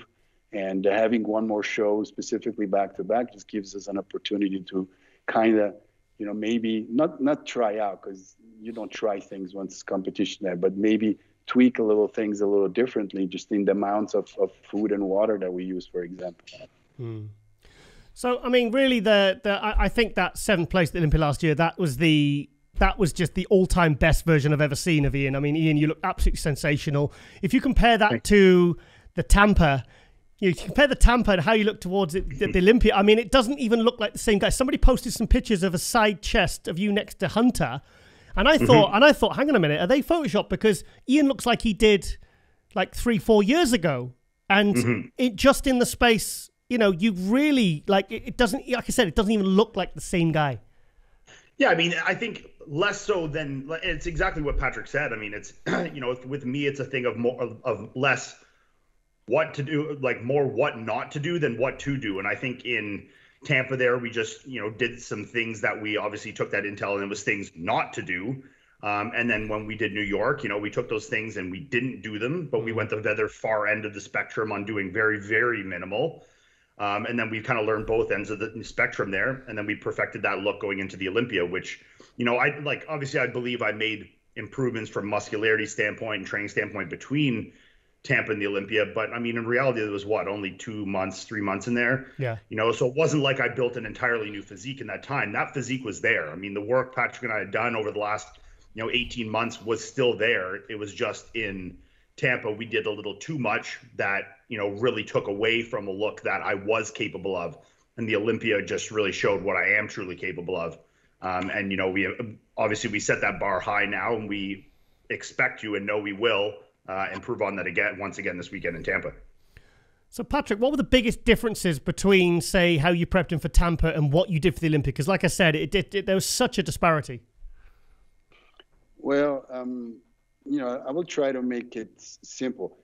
Iain has one of those bodies where you cannot push variables too much. I mean, he can get in shape easy. He can get lean super easy. But at the same time, if you are pushing that condition aspect too much, then he loses certain body parts which are really, really vital right now for him to be, a front run winner in a big show and even in the first call out at the Olympia. So for Iain, it's always to find that balance to where he is conditioned enough, but without losing any of his freakiness. I like to call it freakish because he is one of the biggest guys out there. And the first year we did it, he was already past that point to where he pushed the diet for a long time and really hard. So actually at that point, what you try to do is just be as conditioned as possible. You play that game. And the first time in Tampa, if I remember well, you were like 241, 242 pounds, something like that. Yeah, 242. And flat. But when you are that extremely hard, even though you're flat, you're still looking competitive on stage, but not competitive enough to win a show, because that's exactly what we then saw with guys who have more muscle or more important names. And so the game plan has been trying to get the most out of his condition without sacrificing anything in his training. So it's how well he can train, because that's going to translate in how massive, how dense he looks on stage. So once we found that balance to where the condition is enough, everything that goes beyond that is very, very difficult to bring back. So again, this year, I think we improved on that. We are at the point where he is carrying more muscle and has enough of the condition to win any show. Now it's just a matter, again, of making sure we are full enough. And again, Iain doesn't need, because we have kept that balance, doesn't need a ton of food to be full, because we are never actually going beyond, we're probably around between 200, 250 grams of carbs, even now, where we are pushing it very hard. So wow. We'll just take a little more time to fill back out, make sure he stays hydrated, because that's another thing Iain is super sensitive to. You have athletes where you can, drop water, push water, and they still look round and full. With Iain, just a little drop in water, just slightly dehydration, makes his physique look completely different. So it really comes down to making sure that the added tissue from this year, we brought it to a point where condition is good enough, and then just slowly feeling back into the show. And I think we have done this better and better at every show that we have done. And also throughout all this prep, his training has been better than in the years before. And that's, I think, translates in this more dense and more muscular looking physique. So these are the things you have to pay attention to. Getting in shape is easy, but getting in shape and maintaining that freakiness, that's exactly what we're working on. So, I mean, did you, with the Olympia, I mean, really, can you get him peaked any better than that? Or is it just a matter of coming in a slightly bigger version? You want me to take this? I think in terms of with the Olympia, that was absolutely the best we could have done at that time with the physique I had available. My conditioning was excellent. Arguably some of the best in the show there for the men's open. Yep. My fullness was as good as it could have been without sacrificing any of that conditioning. Like Patrick said, it's that balancing act between still having, freakiness and showing off the muscularity and size that I do have. Versus Tampa, like you said, when you take a little water out and you change these things, that look of muscularity I have can completely disappear, right? So at the Olympia, we were able to display that as well as some very, very good conditioning. And here, we look to do the same thing, but, we've learned a little more. I have a little more tissue. We have a little more muscle maturity. I've, gained another, year of training under my belt. So all these factors combined, will just, be continuing to improve on the look that we brought to the Olympia, right? It looks to me like you didn't take any time off after the Olympia, because I've looked at your social media and it reminds me of Sean Clarida's, where it's just bang, bang, bang. Literally, it's so. I was just saying to Patrick before we came on, like the consistency of your training. Was it because of that great placing at Olympia, and you just thought, right, okay, now we've nailed it. Now we've really got to. I mean, did you take any time off? Yeah, I mean, we took some time, like after the Olympia, I took some time, went on vacation with my family. We had some time where we came off the drugs and we, relaxed and, let my body kind of come back down and everything relax and make sure we were in a good, healthy spot. Reduce the training volume a little bit, to give my body a break from, the intense training we'd done going into the Olympia. So, we didn't just like hang up the day after the Olympia and get pushing right the next day. Obviously, I always kept, I like to train hard. That's something that's fun for me. So obviously, even if the volume was reduced at times to, give my body a break per se, my training intensity and these things were always there and something that I enjoyed. But no, I mean, I had some time, to enjoy vacation, time to come down a little bit, relax. And then we did, a short off season. And then that kind of transitioned into the prep for the first show of the year. So, there was enough time to make sure that we were fresh and ready to go for this year, but not extending that time too far past that we were wasting time and wasting opportunities for what we knew would be, a slightly expedited season this year because of COVID and because of all these different factors, right? So, we wanted to make sure we had enough time to improve so that we didn't just show up the exact same as the Olympia, but not too little time that, we're getting worn out come, if I win Tampa and then we're pushing all the way to the Olympia, by the time the Olympia comes in October, that I'm completely fried and tired. So, like we said, with everything, it's a balancing act, right? Just getting enough rest, but not too much rest, right?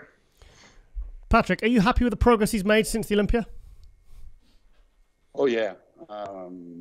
Absolutely. I mean, the way he has been progressively getting leaner, keeping his strength, and looking more and more muscular throughout this whole prep has been just amazing. Every time I get updates, I'm just like, wow, fuck, this is this is good. And it takes a lot to get a fuck out of me, but and sometimes I want to be like critical. I want to say, get back some feedback where I'm like being a little more critical, but I just can't because things just look freaky. I'm a bodybuilding fan myself, and when I see how everything has been steadily progressing, it's been nothing but amazing. I mean, there has not been 1 week where weight hasn't come down a little bit, muscularity has improved. I mean, it's been as smooth as it could be. And what is most amazing, and that's, props to Iain, is his training has not taken, one step back through the whole process. And that's fucking amazing. Patrick, do you ever get nervous when you see the kind of weights he's shifting? Seriously, I asked this to Chad Nichols and Ronnie Coleman last week, and exact same question, because I see the same kind of poundages, and I want to ask Patrick. Oh, yeah. I mean, I think I've wrote Iain a few times saying, like, hey, it's I love what you do, but it's not about breaking records every time. So but at the same time, I'm very aware of the fact that this is what makes Iain special. This is what makes somebody with that muscle size being different once he steps on stage. Those poundages have an impact on the way you look. So the only thing I was trying to do is just speak to his subconscious sometimes and just having think about that, maybe here and there, it was good to leave a rep in the tank and not just, try to go all out. Because I know that when you have that tunnel vision Iain has, sometimes you don't realize you're stepping over the line. So I was just trying here and there to say, just be conscious about what you do. But at the same time, I want him to do those things. So it's a balancing act. So Iain didn't pay any attention at all to that then? just crack on. No, I mean, this is how it works with Patrick and I every day. I mean, we touch base every morning. He lays out the training for the day. And if he saw my training from the day prior, or if I put up a video of something training, he's more than ample to say, hey, I like that, the training, the intensity is so good, but let's maybe, lay off, let's leave a rep or two in the tank. And this kind of exercise, this kind of stuff, we can push full bore, this stuff we shouldn't, so, we have a very good stranglehold. And I think he also trusts my, my instinct to train properly and to train safely, but while also taking his guidelines into consideration of what we should be doing and what is, conducive at this point and what is just like trying to put up, egotistical videos on Instagram, right? So, we need to find like you said, find the balancing act of, doing the things that created my physique and gave me the look like this, which is training hard, training heavy, training, with high intensity. But then also we need to balance that with, okay, is this, risk versus reward on certain things, right? So we always have to balance the equation. I'm sensing that you've really gone to war on your back as well.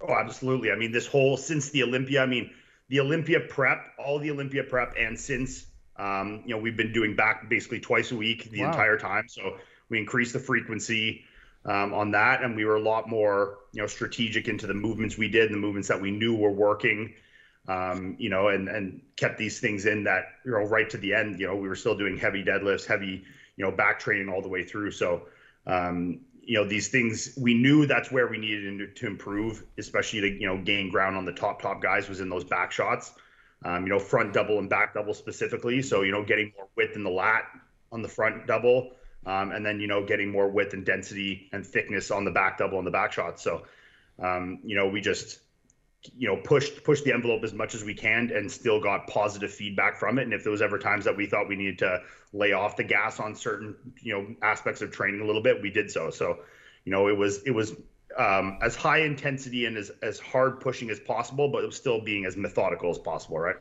Patrick, I didn't realize you were taking care of his training as well. Iain's.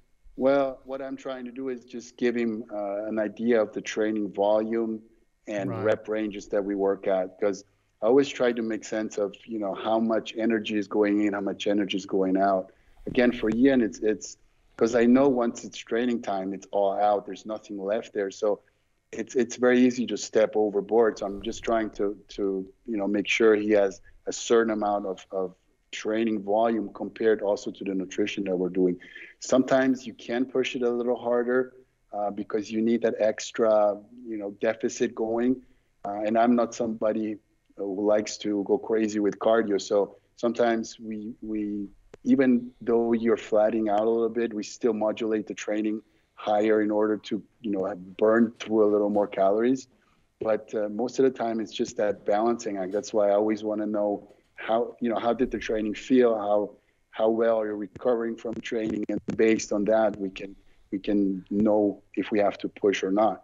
But then again, to be honest with you, there has not been one time where what we actually set out to do had to be changed. I don't remember any time during the prep where Iain was like, this is too much or this is not enough. I mean, it has been so linear, progressive the whole time. It's been super, super easy, honestly. What would you say the biggest things you've learned? Because I know was that your second year working together now, isn't it? Or third? This is the second year. Second, yeah. So we did the one show together in 2019, then we did all 2020, and then this season. So yeah, second. So Patrick, what's the biggest things you've learned about Iain's body this year over last year? Now you've done a few shows. There's so many things, but again, those not big things, but small things, because those are the ones that make the difference. Again, when you have somebody specifically with Iain who trains so hard and who is so precise with everything else besides the training, then it really comes down to making sure everything is all the variables between nutrition, training, supplementations are being covered 100%, and nothing is overpowering and the other aspects. So I think what I've learned most about him is, first of all, that the speed of which he can get in shape, he can get in shape really fast, but we need to make sure we take longer time and we are not needing to go to a certain place within the prep to where it's impairing his training, making him flat. Specifically, his back and his chest are are always areas where, for example, this prep, I learned that even with the chest, we have to be careful in terms of how much we do, because doing more not always equates to also a better result in terms of how that muscle group looks. So again, finding that balance, and mainly what I've tried to do this year during your prep is make sure, compared to the last prep, we were eating an average caloric intake, weekly intake, who was higher. That for me is progress, not just in training, not just how the physique looks, but then also how much food are we able to eat and get in shape at the same time. And throughout this whole prep until about 3-4 days ago, the average amount of calories, specifically carbs you were eating, is, I would say, between 15 and 20% higher than what we had to do to get into the Olympia. Again, that translates into better training, which translates then into a denser, more massive physique. Iain? Yeah, no, he's, I mean, 100% right. And the one thing you also need to take into consideration too, which makes, you know, the amount of food we're eating even more impressive, is that this is the first show of the season. Going into the Olympia last year, we'd already done 2 shows, right? So I was already in shape going into that Olympia prep, and we're still eating more food now, having to also come down from an off-season weight. So, you know, the fact that we were able to, you know, balance all those aspects and still, you know, manage them effectively and efficiently enough that we can keep the food higher while also coming down into show condition, you know, just goes to show how much more of an understanding Patrick has. And, you know, we've gathered of my physique, you know, from the shows we've done together. As you've got the New York Pro win, obviously it's one of the biggest pro shows, you've got 7th Olympia in your best ever condition. Are you both feeling more confident going in this year? Oh, absolutely. I mean, I feel that, you know, we're at a place now where, you know, paying attention to who's doing the show is really not a thing in the forefront of my mind anymore. I feel that if my physique is at 100% like it was at the Olympia, you know, with the improvements that I've made over the last, you know, 8-10 months, that it's going to be hard for almost anyone in the world to beat me at this show. So, you know, we're very confident that, you know, with the look that we know is possible to bring, that it's going to be very competitive no matter who's there. So that obviously gives you, you know, a level of confidence going into the show. And it also gives you, you know, like a level of peace and relaxation going into the show. You know, we know we're not trying to jump through hoops to do wild, crazy things the last few days to, you know, get in shape or do anything crazy. You know we have a good stranglehold on everything in the plan. And, you know, it's just a good, you know, relaxing, stress-free feeling, especially for my end. I can't speak for Patrick, but, you know, obviously on my end, it's just, you know, I know that I've put in the work and I've, you know, left every single stone unturned in terms of my every single day training. My meals have been perfection. My cardio has been, you know, optimal intensity every day. So, I mean, I know the improvements are there, and it's a matter of time now of just, you know, finishing this last week, slapping on some tan and winning the Tampa Pro, right? And you're going to get the tan right again, because the Olympia tan was perfect. Finally. It'll be perfect once again. I promise you that. So what did you do differently then? Because, I mean, that was always a thing. Your tan was always like shit. And then at the Olympia, it looked beautiful. It was like really nice shade of red, and your conditioning, it just looked perfect. Yeah, I mean, look, nothing against this company. I love them and I love the people. And I just know that some products don't work well with some people's skin and some others. Yeah. You know, but I switched from using liquid sun rays over to Pro Tan, which made a much better look for me. Much better. As well as I just got really fucking tanned, you know. Yeah. Like, you know, going into this prep and into the Olympia as well, like I was actually tanning and got, like, you know, you can see I have like a good base color now versus, you know, going into New York or going into to Tampa last year, I was white as a ghost. So I need to get, you know, excess coats of tan on, which then, you know, the tanning people are hesitant to put more on because they don't want you to have a muddy look. But when you're so pale as I am, you need the extra. So it's like it ends up being, you know, kind of like a double-edged sword of you either put on more tan and end up looking muddy or running all over the stage, or you don't put enough on and you're light, but then your quality of tan is better. So at least now with me having a very good dark base, I can get away with putting less product on. You know, it'll even out the look a lot better. You know, so I think it's just for me especially, one, I work much better with Pro Tan. The undertones, like you said, that reddy kind of undertone that they have in their product versus more like a yellowy green undertone in LSR. Like someone like Melissa with, you know, kind of a olive skin tone, the LSR looks amazing on her. But for myself, with a very pinky, you know, pale undertone, that I need the more reddy bronze kind of undertones that the Pro Tan has, and it looks much better for me. So, you know, finding the right product in combination with just having a very good base tan made my look, you know, my tan 100% better. And also what I did for New York and then again into the Olympia, and what I'll do here again is I started just tanning a little bit earlier, or like earlier in the day, I would put on, you know, one base coat earlier in the day and then, you know, let it dry over the day, do another base coat later in the day. And then, you know, instead of just doing base coat that night, wake up in the morning and then do your dark coat the day of the show, you know, I would do 2 or 3 on the day before prejudging, rinse it off to get all the excess kind of stuff off on the day of the show, then get the dark stuff. So I have more tan kind of soaked into the skin over a day or two. You know, which for me, one, I didn't have any, you know, running issues, even though the Olympia was very hot and we were work imposing. I sweat, but I didn't have tan coming off. So there's a difference, right? You know, you might get some moisture coming off, but if it runs clear, it's a lot better because that tan is actually soaked into the skin. You don't have the excess tan coming off. So yeah, I mean, I'm not concerned at this point. You know, I think that I have an understanding of what needs to be done from a tanning perspective. And the people at Pro Tan, I know quite well personally now. So they're making sure that, you know, I have someone there taking care of me and I'm all set up for Tampa as well as Texas. So we'll make sure that tan is as good, if not better than the Olympia. Patrick, where do you think Iain's made his biggest improvement since the Olympia last year? Well, when you consider everything that goes into a bodybuilding prep, I would say every aspect. Wow. Okay.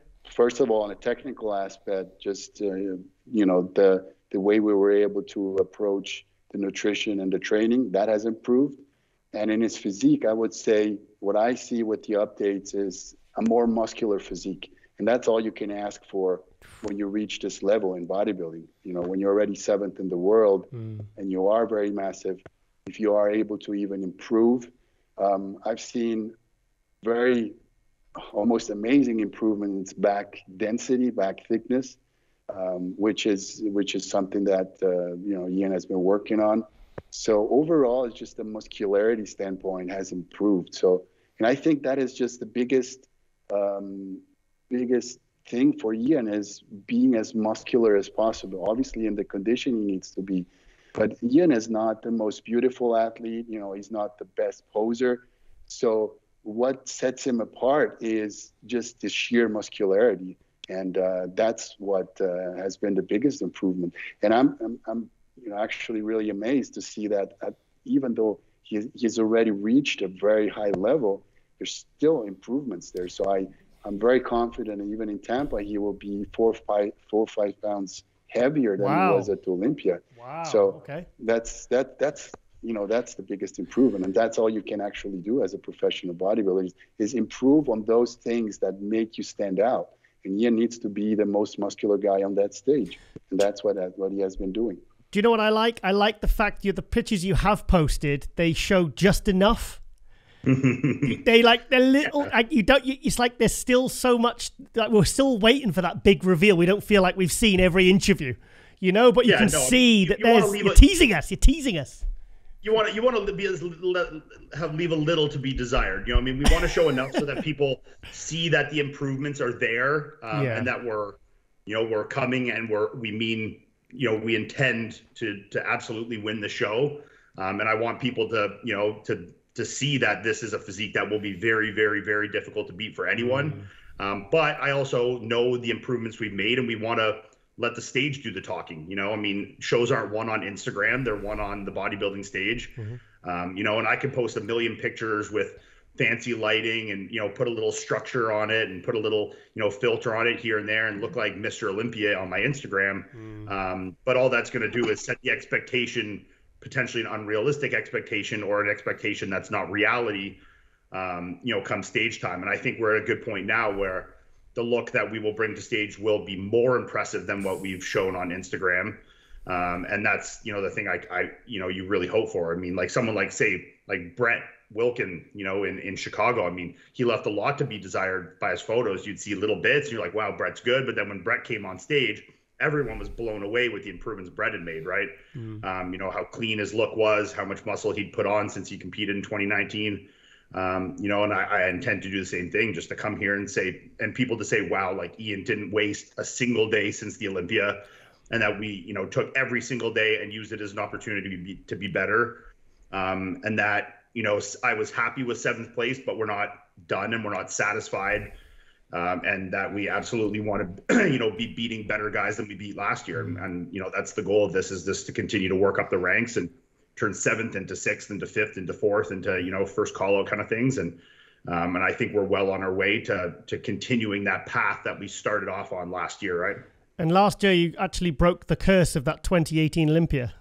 Yeah. Where you just couldn't regain that look. And then last year you completely obliterated it. So much bigger. It's funny, I was looking at some footage of the 2019 Portugal.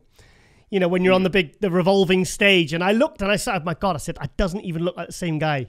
And you were great. No. You were good at that show, but it's like it really hit home the amount of improvements you made just over last year. And I think you and Shaban are going to be fighting it out for the most improved bodybuilder of 2021 by the end of this year. That's what I predict. Yeah, and I see, and this is the thing, once again, going back to Portugal and what we've been, you know, reiterating right from the beginning here. I mean, you know, I wasn't working with Patrick at the time of Portugal, but that's kind of the show that led into, you know, the transition of me working with Patrick. And, you know, he had Florian at that show there. And then right after that show, we worked together going into Tampa 2019. But just reiterating, I mean, with everything with us, it's just a whole situation, especially when it comes down to that last week of what not to do. And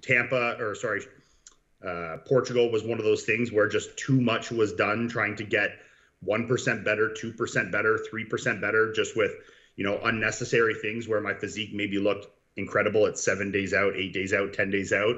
You know, and it was just another case of too much trying to obtain too little. And that just rendered a worse look, right? So, you know, all these things, you know, I've been pro for 7 years now. So it's, you know, it's been a culmination of, you know, mistakes have been made and things have been learned, but we've, you know, continued to every year. My path has still been on an upward trajectory. And I think, you know, at 30 years old now, I'm really starting to come into my own from a training perspective. And I think Patrick and I, you know, have a great, you know, vibe here in terms of, you know, him understanding my physique and what to do and what not to do. And I only see us continuing to improve at the rate that we're improving now, you know, continuing down that path. I mean, you know, I feel great with my training. I feel very confident going into the show. And I know that I still have more in the tank, you know, from a training and an energy and a mentality standpoint, if we, you know, when we win the show going into the Olympia, right? 30 years old and you're already knocking on that top 6 at the Olympia. Yeah. That's incredible. Yeah. That's incredible. Guys, I'm going to be mindful of your time because, Iain, I know you're 1 week out and I don't want to keep you too long. So, yeah, I'm really excited. I'm really excited for Tampa. And now I found out you're doing Texas as well. That just makes it even more thrilling. So, I'll be watching the live stream, mate. And, I'll be interested because I've been hyping you on the hot news segment on Globe Muscle for the last, 6 weeks, 8 weeks? Yeah, I appreciate that. Yeah, I said, watch it. I know I keep bringing his Instagram page up. I said, I'm telling you, this guy, Iain's going to be the one that's going to shock everyone this year. And I think, you know, with Patrick in your corner, I think that's going to happen, mate. I really do. I genuinely believe that. Me too. That's the goal. And I think that's what we set out to do since the Olympia last year, you know, and like I said, we set the bar high, but, you know, we know we can raise it even more and there's more we can do. And, you know, I just want people to show that the hard work pays off, you know, and that we're working hard and we're learning and that we're taking every, you know, ounce of knowledge that we obtain and we're applying it and just trying to come back better and better every time, right? Are you excited, Patrick? Oh man, yeah. It's difficult to put in words because on one side I'm a fan because I love bodybuilding, so that's something I look forward to as a fan to see. On the other hand, there is a sense of responsibility because Iain is a professional bodybuilder making his living through this. So, you always keep this in the back of your mind. You say, hey, you're taking on something which can impact the life of somebody else, just if you want to say it in simple words. So excitement is extremely high. And on the other hand, you know, I try to keep my feet on the ground, stay objective in things, because there's a lot on the line for Iain. So, you know, I go back to last year's prep, probably not every day, but every other day, looking over notes that I made. I have like here 3 pages of notes of things that we were doing during the prep when we changed. So I look them over, then I calculate the calories, and I look at the training we were doing. And I just like to know we're making sense of what we do. I just don't like to do things without having a clear idea of what it's taking us. So I'm constantly looking over things, making sure that, you know, everything is where I want it to be. So excited, and at the same time, again, it's a lot of pressure. I feel privileged to be able to have, and Iain has given me this opportunity. I love it. I'm glad you two stuck with it, and you've really kind of, because like last year was just, it just built momentum, you know, the more the year went on, and that 7th place Olympia was just incredible. And yeah, I'm just really excited to see what you guys are going to be bringing this year. So Patrick Tuor and Iain Valliere, all the best with both shows, guys, and I look forward to seeing the results. And yeah, I think it's good. I think you're going to create a bit of a tidal wave this year, Iain. I really do, mate. Thank you. Thanks, man. I appreciate it. Thank you, Giles. Smash it up, mate. Smash it up. All right. See you guys. Thanks, guys. Bye-bye. Thank you so much. Bye. Have a great day. Okay, guys, it is our spicy hot news and shout-outs. That's the spicy meat of all. For episode 27, yeah, 107 of MD Global Muscle. Right, okay, we're going to go right into it. We're going to go to the NPC European, the show in Alicante in 2 weeks' time. Where I'm actually doing the live stream coverage, all booked up. Flights and hotels are all booked. Thank you, Emilio. Really excited to be there doing the online coverage. So when you watch the live stream, you'll hear my voice in your head. Yay. Right, okay, this is the competitors confirmed for the pro event. There's also a pro qualifying event, Amateur Olympia. There's 14 pro cards and 18 Olympia qualifications on, because I think it's top 2 in this show for the Olympia. So let's go right to the bottom, because obviously the 2 biggest names, the 2 most kind of names that the fans are most excited about is okay. Oh yeah, missed him. Is Ruli Winkler. I was surprised because Ruli, after taking 5th place at Chicago last week, well, a week and a half ago by the time you watch this, he said he was saying next stop Texas, but now he announced that he's going to Alicante to qualify here. I wonder why he did that. I wonder, is it just closer for him, do you think? Or do you think he's scared of Valliere and Kuclo? Well, considering the shape he is now, yeah. Oh, really? Oh, okay.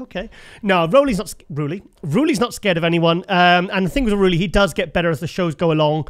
So I do fully expect Ruli to look much, much better for this event. So, but obviously, the big news is he's going up against his old training partner, Nathan D'Asha. Nathan, I've seen some video of him looking 2 weeks out, 2-3 weeks out. He looks good, always looks good, Nathan. I mean, he always looks fantastic. I had to go to another Instagram account because his first one's been shut down. Oh. Yeah, no, because I saw Nathan D'Asha 2. Is it? He's probably here somewhere. Yeah, Nathan D'Asha 2, there it is there. Because his first one's been shut down because all his... well, I'm assuming it's to do with the gym thing. You know, obviously, if you go back and watch old episodes of MD Global Muscle, you'll see what that was about, where he was keeping his gym open during the pandemic. And but anyway, let's not focus on that right now.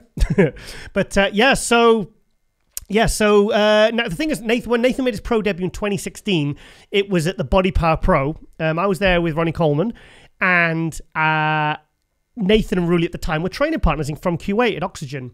And Nathan took 2nd place, and it was actually a pretty close 2nd place. And this was when Ruli was at his kind of peaking, you know. This was when he leveled his physique up, he brought his waist in. He was, you know, this was Ruli at his best. And Nathan, even then, at the start of his pro career, was nipping on Ruli's heels. So, given that Nathan has kind of 7 pro shows on, and you know, and he's had good places at Olympia, does this mean now the gap is now closed and potentially Nathan could beat Ruli? I think they're more evenly matched now. Yeah, I mean, Nathan competed against Ruli at the Prague, I think 2018. I'm sure it was 2018. And Nathan feels he should have beat Ruli at that show. But personally, I think Ruli had that one. Yeah, I think, to be honest, I'm excited just alone for this matchup because you think Nathan's got it. A lot of people do. But I tell you what, do not underestimate Ruli Winkler, because if he looks more like his old self, like we saw maybe in 2018, and he regains some ground, a few weeks can make all the difference. I mean, if you look at the difference between Ruli between the 2018 Arnold Classic and then the Arnold Classic Australia, you'll see how much Ruli can change his body in 2 weeks. I mean, he was way out at that Arnold Classic. He dropped 14 pounds, brought the waist again, came right in. He needs to be under that kind of 260 mark to keep that waist nice and tight. Otherwise, he looks kind of just too square. But yeah, I'm really excited to see if Ruli can regain some ground and whether Nathan can, I think I'd be very surprised if it wasn't those two going head to head for the top two.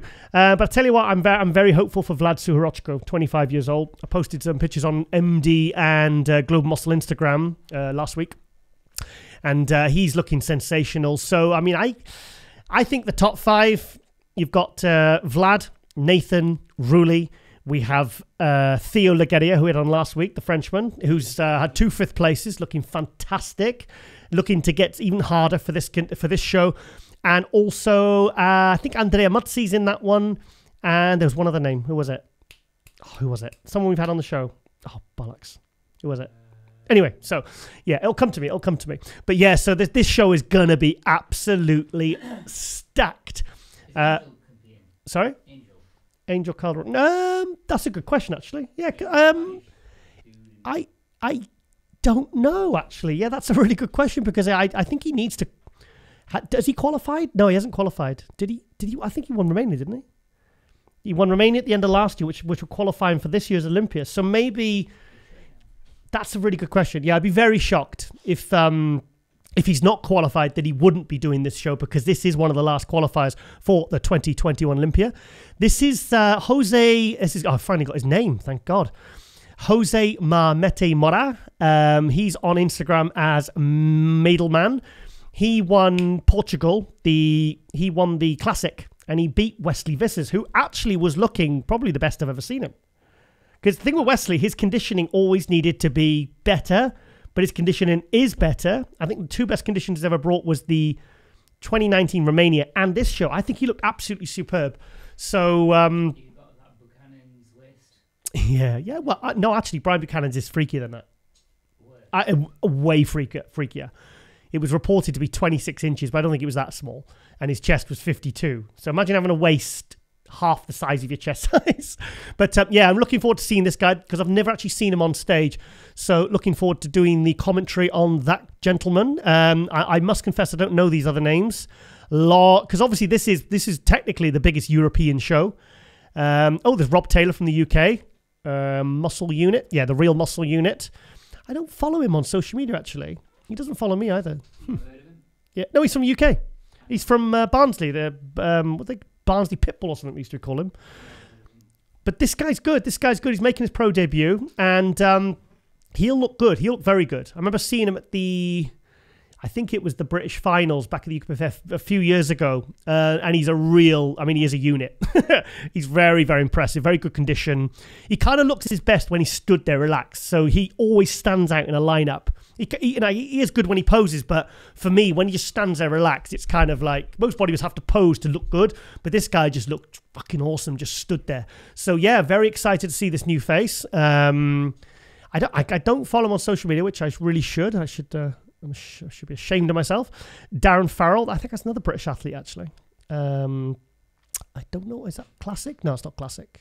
Is that Classic? He's got 1980s flat top. Oh, that's the guy that trains with... Is that Darren Dorigo? Oh, Dorigo's. Yeah, Dorigo's training partner. Yeah, Jamie Dorigo. Let's go. Darren Farrell. I think that's his training partner.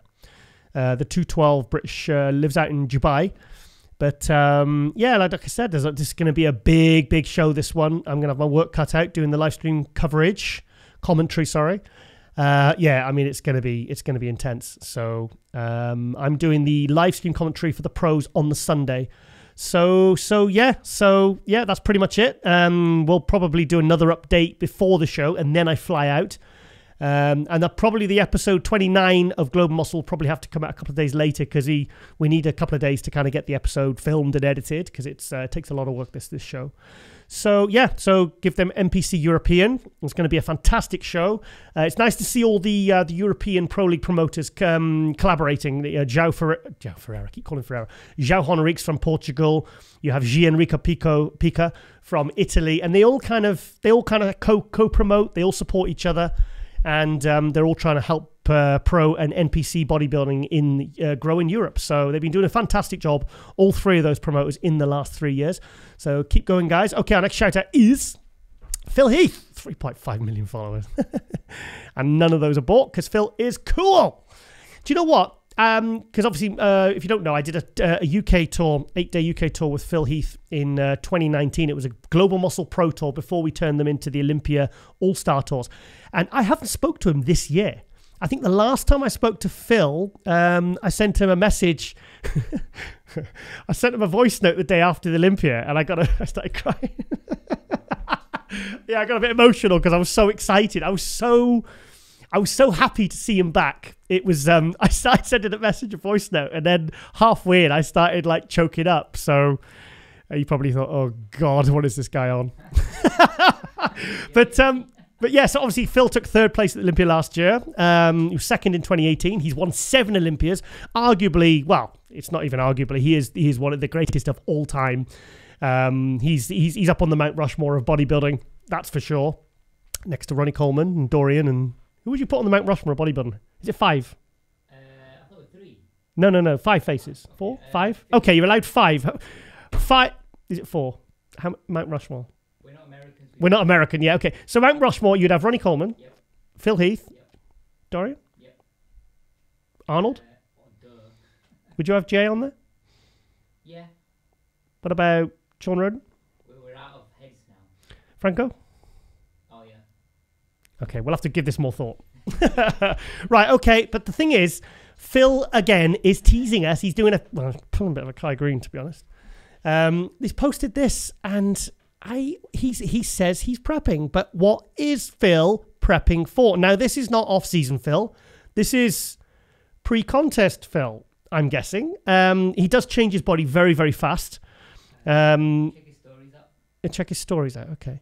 Do you think he's teasing? I think he's doing a Kai Green. No. You don't? I think he's prepping for a film. I think, because he's a part of the Danny Garcia team, you know, The Rock, Dwayne Johnson's team, management team. I think he's getting ready for a film. That's what I think, because if he's getting ready for Athleticon, which is supposed to be April 2022, that is too far away. I don't think he's doing the Olympia. Oh, I don't know. 10 weeks? I mean, he's... Check his stories. Oh, it's okay. Okay, I'm checking this one. Let's look at his abs. Yeah, Let's look at his abs. Oh, he looks good. Yeah, it looks good. We got very ziggy-zag abs, haven't we? I've never noticed that before. Yeah, he will. So he's what, 41 now, 42? I mean, Sean Roden won the Olympia at 44. Chris Dickerson won at 43. And these guys, the level of development their physique needs, they don't even start hitting their physical peak until they're near 40. Look at Dexter Jackson. I mean, that guy was hitting his peak in his late 40s. So you want to check his stories? Yes. Okay, I'll do it. I've never checked stories on this. Oh, that's a fantastic, iconic picture. That was when he won the 2008 Pro Ironman, the Mike Neville lighting. Look at that. Look at that beautiful lighting. You just don't see lighting like that anymore. 228 pounds. Wow. And a good thing about Phil is he doesn't lie about his body weight because he doesn't need to, because he's fucking awesome. Sorry, I swore there. So all the people ever doubted his abs now. Yeah. Yeah, that's right. Okay, check his stories. Let's have a look. Oh, okay. I've never done this story thing on this before. What's he doing? Oh, is he with his dog? He loves his dogs. How do I move on to the next? Oh, there you are. Arrow. What's he doing? Okay, he's cuddling with his dog, his pit bulls. He's got 2 pit bulls. He loves those dogs. I mean, he's like me with my bloody cats. I bet he doesn't get woken up at 6 in the morning, though. Am I supposed to listen to this? No. Oh. That picture, Oh, just the... Oh, sorry. Oh, okay. How do I get out of this? Okay. X. Where's that? Okay, well, I'll just come off anyway now. So, yeah. So, what is Phil prepping for? Do you think him and Kai Green are going to do the Olympia? You do? Yeah. What do you know? Have you got any inside information you haven't told me? Well, do I have to put you in on the... Do I have to put the thumb screws and put you in on the rack and stretch your arms and legs out? buy your sex dungeon. My sex dungeon. I'll put you in my sex dungeon. No thanks. Hey, you're not allowed in there. It's very sacred place. Yeah, I definitely wipe the surfaces down. So Why is this table sticky? don't be gross. Come on, don't be gross. Come on, there's kids watching. Kids watching.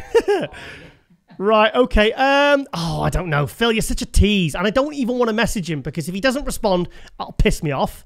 And if he does and gives me some cryptic message, I'm just going to be annoyed. So I'd rather just not know because like last year, remember we were editing, and then Colleen showed me his phone and we announced the go, was it 8 something, #8 or something. I can't remember now. And it was just like, I was like, wow, it's so exciting to see him come back. And I know he got 3rd place.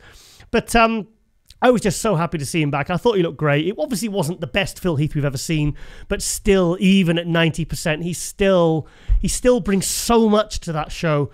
Okay, now I'm loath to do this because I feel like I'm falling into this trap of his. But I'm gonna go to, but I'm gonna go to Kai Green. I'm gonna go to. Oh God, I don't like his social media. I find it really weird. I tell you what, I do like this. This is something he's been doing for Redcon. He's doing a Batman and Bane. They're filming a video. Come on, bring it up. How cool does that look? Do you know what that is? That's Gerard. Can you turn it down, please, mate? This is that's the bodybuilder Gerard. What's his name? Yeah. So they're filming a Batman, and that thing is that's the Affleck. No, that's the Christian Bale Batman Bane mask. Sorry, Bane mask from the Batman film. And then you've got the Ben Affleck, Batfleck costume. So they're not well, that doesn't matter. It's still called it's Batman, isn't it? So yeah, but see, I don't like all this shit, all this weird stuff. It's like all the bondage. Oh my God, I'm not even watching that. I don't like it. I don't like it. I don't know what it is. I never really met Kai properly, but I just find him so weird. I know, I'm sorry guys, but this is like, I mean, if you're going to get in shape and do this stuff, then bloody compete, mate. Come on. I don't know. Does he need to? He's doing well. He's using his physique for other things, just like Arnold did, really. I mean, Arnold used to diet and prep for his films, so why shouldn't Kai? I mean, he's known for his body. I feel like I'm trying to talk myself into this. I'm trying to stop being a Kai hater. I'm not a hater. I'm not into bondage. Yeah, not on Sundays anyway. But he's a character. People love him. He's got 6.6 million followers, but the physique still looks pretty incredible. You know, all that creepy weird shit, and I don't know. I've heard he trains like a maniac though. Here's with Phil. Yeah, when he flicked the hair. I reckon that was set up, I think I asked Phil this, actually. I'm sure I asked... Look at Phil there. Turn it down. Wow, look at Phil, man. I'm not even looking at Kai. I'm such a Phil fan. I'm such a Phil fanboy. I mean, Kai was amazing. He came bloody close. I just wish he kept going, That was the 2010 Arnold Classic. I had Phil winning that one.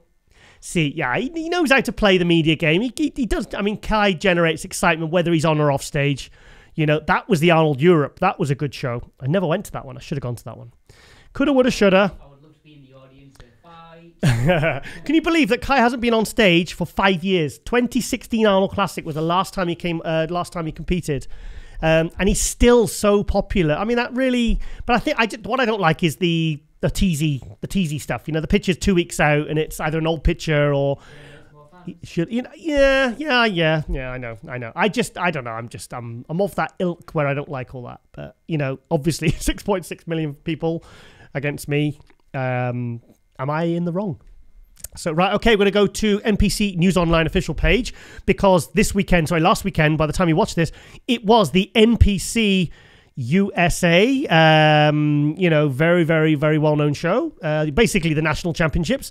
I can't really see the guys very well. I'm going to go to a different page, actually. I'm going to skip this one because also there's the Sulios. He actually brings up the names of the Sulios. We've brought him up many times. He's a Instagrammer, does a really good job of covering the athletes' new faces and update pictures, and he does a great job. Great guy. We sometimes share media.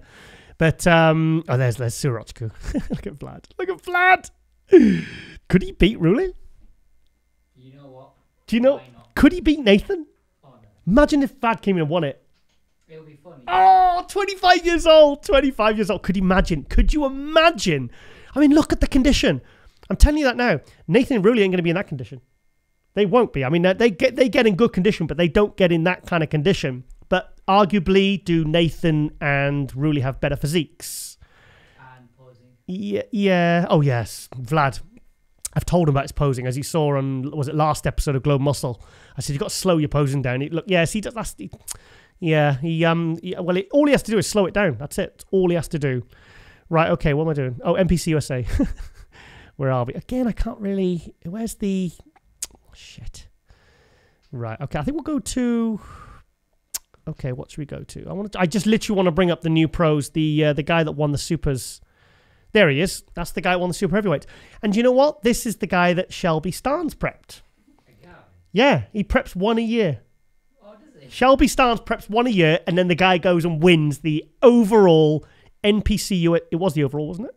Yeah, I think it was the overall, and got his pro card. This guy, PH Deadlift. We'll come to him next. We'll click on his account next, and then we'll come back. So yeah, it looks good. Yeah, he's very, very great condition. Good back. Very wrinkled head. But yeah, he looks good. Yeah, look at his legs. God, look at that. Look at how many layers of muscle there are there. I tell you what, he's been dieted pretty hard there by Shelby. Give me some carbs. Wow. So, okay. Thanks for sharing, mate. That back shot. Damn, dude is incredible. Yeah, so there's a new guy. Let's get his name. I think it's, what's his name? Ben Pollock. Yeah, he's now IFBB Pro. Yeah, so I don't remember seeing any progress pictures. Wow, look at that one. Whoa! I tell you what, who does that remind you of? I wouldn't say Dorian because no one's quite. That's not far. I'm trying to think. I'm like, yeah, a bit like. Do you know what? You could think if I showed you that quickly and said, "Who's that?" You'll be forgiven for saying Hassan Mustafa. I tell you what. He's awesome, isn't he? I didn't know much about this guy. Looks like he trained hard and heavy, lots of deadlifts and powerlifting squats, and yeah. Oh, is he a powerlifter as well? I reckon he's a powerlifter as well. My God, look at the thickness there. Jesus. Wow, he's huge. I love seeing new faces like this. We all do as bodybuilding fans. What's he doing? Oh, hamstrings.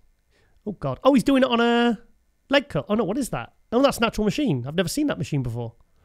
Wow, okay. Yeah, it looks absolutely fantastic. Yeah. Great new face there. So congratulations there to Ben Pollock. Let's go back to the other account. Okay, 1 second. Oh, come on. Go back. Let's go to Sulio's. Okay. Okay. Right. Okay. Who else came turn pro? Is this guy that turned pro? Chris Tuttle. Could not have been better. No, he's not a pro. Oh, is that the guy that won the heavyweights? I think I was in first of all. I think this was the guy that won the heavyweights. Chris Tuttle. Yeah, the package. And Jordan B. Hutchinson. No, I think he's Jordan B. Hutchinson. Let's have a look. Let's do some investigations. Yes, Mr. USA 2021. Jordan Hutchinson. I think this guy was a heavyweight winner. Yeah, there. Is that a Walt Whitman photo? Yes, it is. Yeah. Yeah, this was absolutely a dream come true. I just won a title that not many hold. One that some of the greatest legends in bodybuilding share, to hold the title of Mr. USA. So he won the heavyweight. Oh, wow, fantastic. So there's two fantastic new pros to welcome to the Pro League. Yeah, I wonder if he'll be 212. He doesn't look huge there. But, okay, let's go to our next shout-out. I've got to check the time as well. Yeah, we're doing okay for time. Okay, is Steve Kuclo, who we had early on in this episode. We love Steve. 6th place at the 2019 Olympia. 4th place at the 2020 Arnold Classic, and hasn't been seen on stage since. He's doing the Texas Pro, because obviously he's from Texas and is in his backyard. And these were the pictures that... these were the last progress pictures at 3 weeks out. Now, I know, obviously, there's probably a bit of a filter on that one, but tell you what, you can't deny the detail and the conditioning there. I'd be happy if you looked like that on show day, wouldn't you? You'd be, I mean, I know you haven't competed, Colleen, but you'd be happy. Would you be happy with that? Would you compete? Yeah. Would you? Yeah. What category? I like classic. Don't say men's physique or I'll beat you up. Sorry, change that. You mean skip leg day class? I tell you what, I've seen Ryan Terry train legs. He's got good legs and he trains hard. Show 'em off then. Yeah, well, I don't know. It's the class, isn't it? But yeah, so Steve Kuclo, yeah, he looks good there. I mean, I'm even trying to like see with if there is like some filter. I mean, it's good lighting. I don't think there's a filter on it as such. Yeah, it's a proper photo. Yeah, that's a proper, because he said he had a photo shoot for Iron Rebel, and then the guy said, do you want us to do some progress pictures? So he took these pictures. They are Iron Rebel. So he's 285 pounds there. I don't think people realise how big Steve Kuclo is, because he's like 6'1". He's taller than me. I'm 6 foot. And when I interview him, I look up to him slightly. You know? I mean, he was wearing high heels at the time. No, that was at the Arnold Classic last year. I interviewed him, and I was at interviewing at the Olympias. And I tell you what, I mean, to be a guy that big and to have shoulders, I think shoulders and calves. Do you know what? I tell you what would be cool. See a calf training video of Steve Kuclo and Flex Lewis. That'd be fun to watch. Who do you reckon's stronger? Oh yeah, Steve. Yeah, probably 100 pounds. Okay, duh. Yeah, well, he's probably fit. Well, no, actually, he's probably. I would say probably 50 pounds heavier. But then Flex has got shorter levers. The short guys are the squat guys. They're the really powerful guys. You know, so that's what we want to see. We want a calf raise workout challenge. See who can do the most reps and weight between Steve Kuclo and Flex Lewis. 212 versus open. Yeah, so these were the progress pictures he posted. And yeah, I'm bloody excited, to be honest. Here he is training. Yeah, he's a monster. Keep fucking going, Phil Heath. Oh, should we like that? Should we like that? Give it a love heart. Yeah, cool. Mandela Toner, you're the absolute best, my sweetheart. Mandela Toner should have won the 2010 Olympia bikini, but that's nothing to do with me. I was there. Yeah, she should have won that. So what's that set? A 1 minute set, is it? Or something. So yeah, so this, there's another picture he's posted. I didn't see this one. Yeah, it looks good. So that's Steve Kuclo 2 weeks out. Wow. Actually, when he came on earlier on today, he had a proper diet face, and he looks happy. He looks happy to be back. And right then, okay, I'm going to put you on the spot now, Carleen. Iain Valliere versus Steve Kuclo at the Texas Pro. Who wins? So Mr. Texas versus Mr. Canada. Mr. Canada versus Mr. Texas. Yeehaw. Who do you think's bringing out the big guns? Well, he's got AR. Yeah, bring out his AR-15. Is it AR-15? Yeah. Oh, I got it right. Oh, wow. What is it with Americans and machine guns? Why do they all have to feel the need to own one? I don't get it. If someone give me a choice, do you want a gun or yeah? Really? Yeah. Oh, you're weird. I don't get it. Well, let's not judge. This is a different culture, and we have to respect their ways. I like the fast cars. I'm into that. I dig that. But the machine guns, I don't understand that one. But I suppose maybe it's fun shooting them, and it's like archery or something. But anyway, back to Steve Kuclo. Your best ever hubs. We can't wait. Yeah, I'm 2 weeks out. I don't know. I can't decide. Kuclo versus Valliere. Oh my god. I tell you what though. I would be very, very shell shocked if that was not the top two at Texas. Saying that, I don't even know who else. And I don't even know really, and I don't know who else is doing it, but I don't care because I cannot see any names I don't know of coming in and taking it from Valliere or Kuclo for the top two. I just can't see it happening.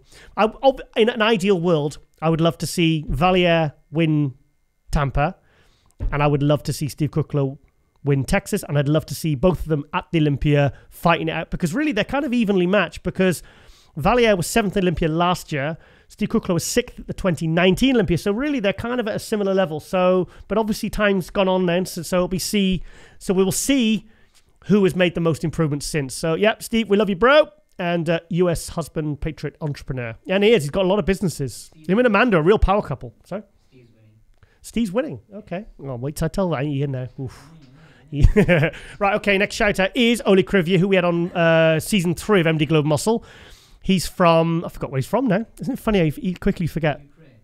Ukraine. Is it Ukraine? Yeah, we had him on with a translator, and I really rated this guy, but even I didn't see him coming into the top 6 and beating Angel Calderon, which is what he did at the Olympia last year. He was 6th, Angel was 7th, because at the Olympia the year before was Angel 6th and Ole was 13th. And he beat. And also, there were 1 and 2 at the NPC European at the Alicante show November. Angel was clear first, and Ole was kind of a clear second. But you could see that Angel was a lot further on, a lot thicker, and a lot better. But then they went to the Olympia, and Ole beat Angel. So that was a huge shock. But I tell you what, again, do not underestimate this guy because he's a quite a low-profile guy. Look at that.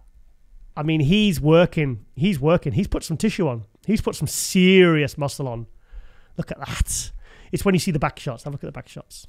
For time. Right, we've got 2-3 minutes left. He's a freak. So what's he doing then? What show is he doing? I can't. With a passion in my heart, big dream inside.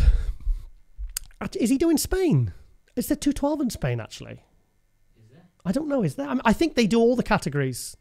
They're like Portugal. They just pretty much have every single category. We'll know next week because obviously that's when because obviously we got Tampa next week, and then we have Alicante and Texas on the same weekend the week after. So there's a lot of shows now, a lot of hype, a lot of excitement in the build-up to the 2021 Olympia. But look at this shot now. Look at that. Guy's so thick. Yeah, he's a lot thicker than... He's like Angel Calderon size now with the same kind of freaky conditioning. And this guy, I mean, he's not even... What is he, several weeks out from something there? So I'll have to find out more. I'll have to find out what he's doing because, like I said, I was... I really like this guy. I think he's really, really impressive and hard worker. And like I said, he had a fantastic result at the Olympia last year. So yeah, Ole Krivier, give him a follow. The beast. Okay, our last shout out is quickly, because we've got only a few minutes before our next guest, is Phil, the Jamaican tank Klaha. Phil competed at, oh my God, what show was it? Chicago. Yeah, Chicago. It was only last week. It was only a week ago. Yeah, and he was what, 11th place? What was he, 11th? I was shocked. He was, and then you had Joe Mackey in 12th, and I had high hopes for these guys. I mean, Phil was, I believe he was it third or fourth in Tampa last year, I think it was. So he was, my point is he was getting good placings, and he's a big guy. He's made significant improvements, and he is going for the Tampa Pro, and he's looking a lot better. So where's these bloody progress pictures? I think he's put them on. Let's go back to Sulio's actually quickly. Where's Sulio's? I've lost it now. Okay, let's go back. Yeah, because I saw him on there. I saw those progress pictures. Here we go. There we are. There's the pictures. Yeah, so he's really... I like it when guys like that, they get a placing that's not what they wanted and they kind of come back fighting hard. I really appreciate it. I really respect that. Yeah, fantastic back. One of the best backs in the Pro League. So, yeah, he's bringing a fuller, tighter package. He's come down to 260. So I'm really excited to see what Phil will bring. So keep going, buddy. You're doing great. And I think you'll get a much better placing at Tampa, even though it's going to be a very, very tough show. So our last shout out. Oh, that was our last shout. Okay. Yeah, let's go back to Phil. Yeah, so let's leave that on Phil. Jesus is the King of Kings, IFBB Pro. Coach Phil Viz is prepping him. So, yeah, so obviously they're looking to bring a much, much better package for Phil Klaha, the Jamaican tank, at the Tampa Pro. Right, okay, guys. I think that's the end of our episode now. Well, I don't think I know. Also, I want to wish a big happy birthday to my dad. And he's also moving back to the UK after 26 years away living in Cyprus. So I'm very excited for that. So, yeah, a lot of action now with the shows still in this intense build-up to the Olympia with Tampa, Texas, Alicante, the Arnold UK, the Arnold Columbus 2 weeks before. So, yeah, we've got a lot of action. And then we have the Olympia finally. I think it's building up to be a very, very exciting end of season towards the end of the year. So, okay, guys, thank you for watching. Thank you for supporting. And ladies and gentlemen, we are out.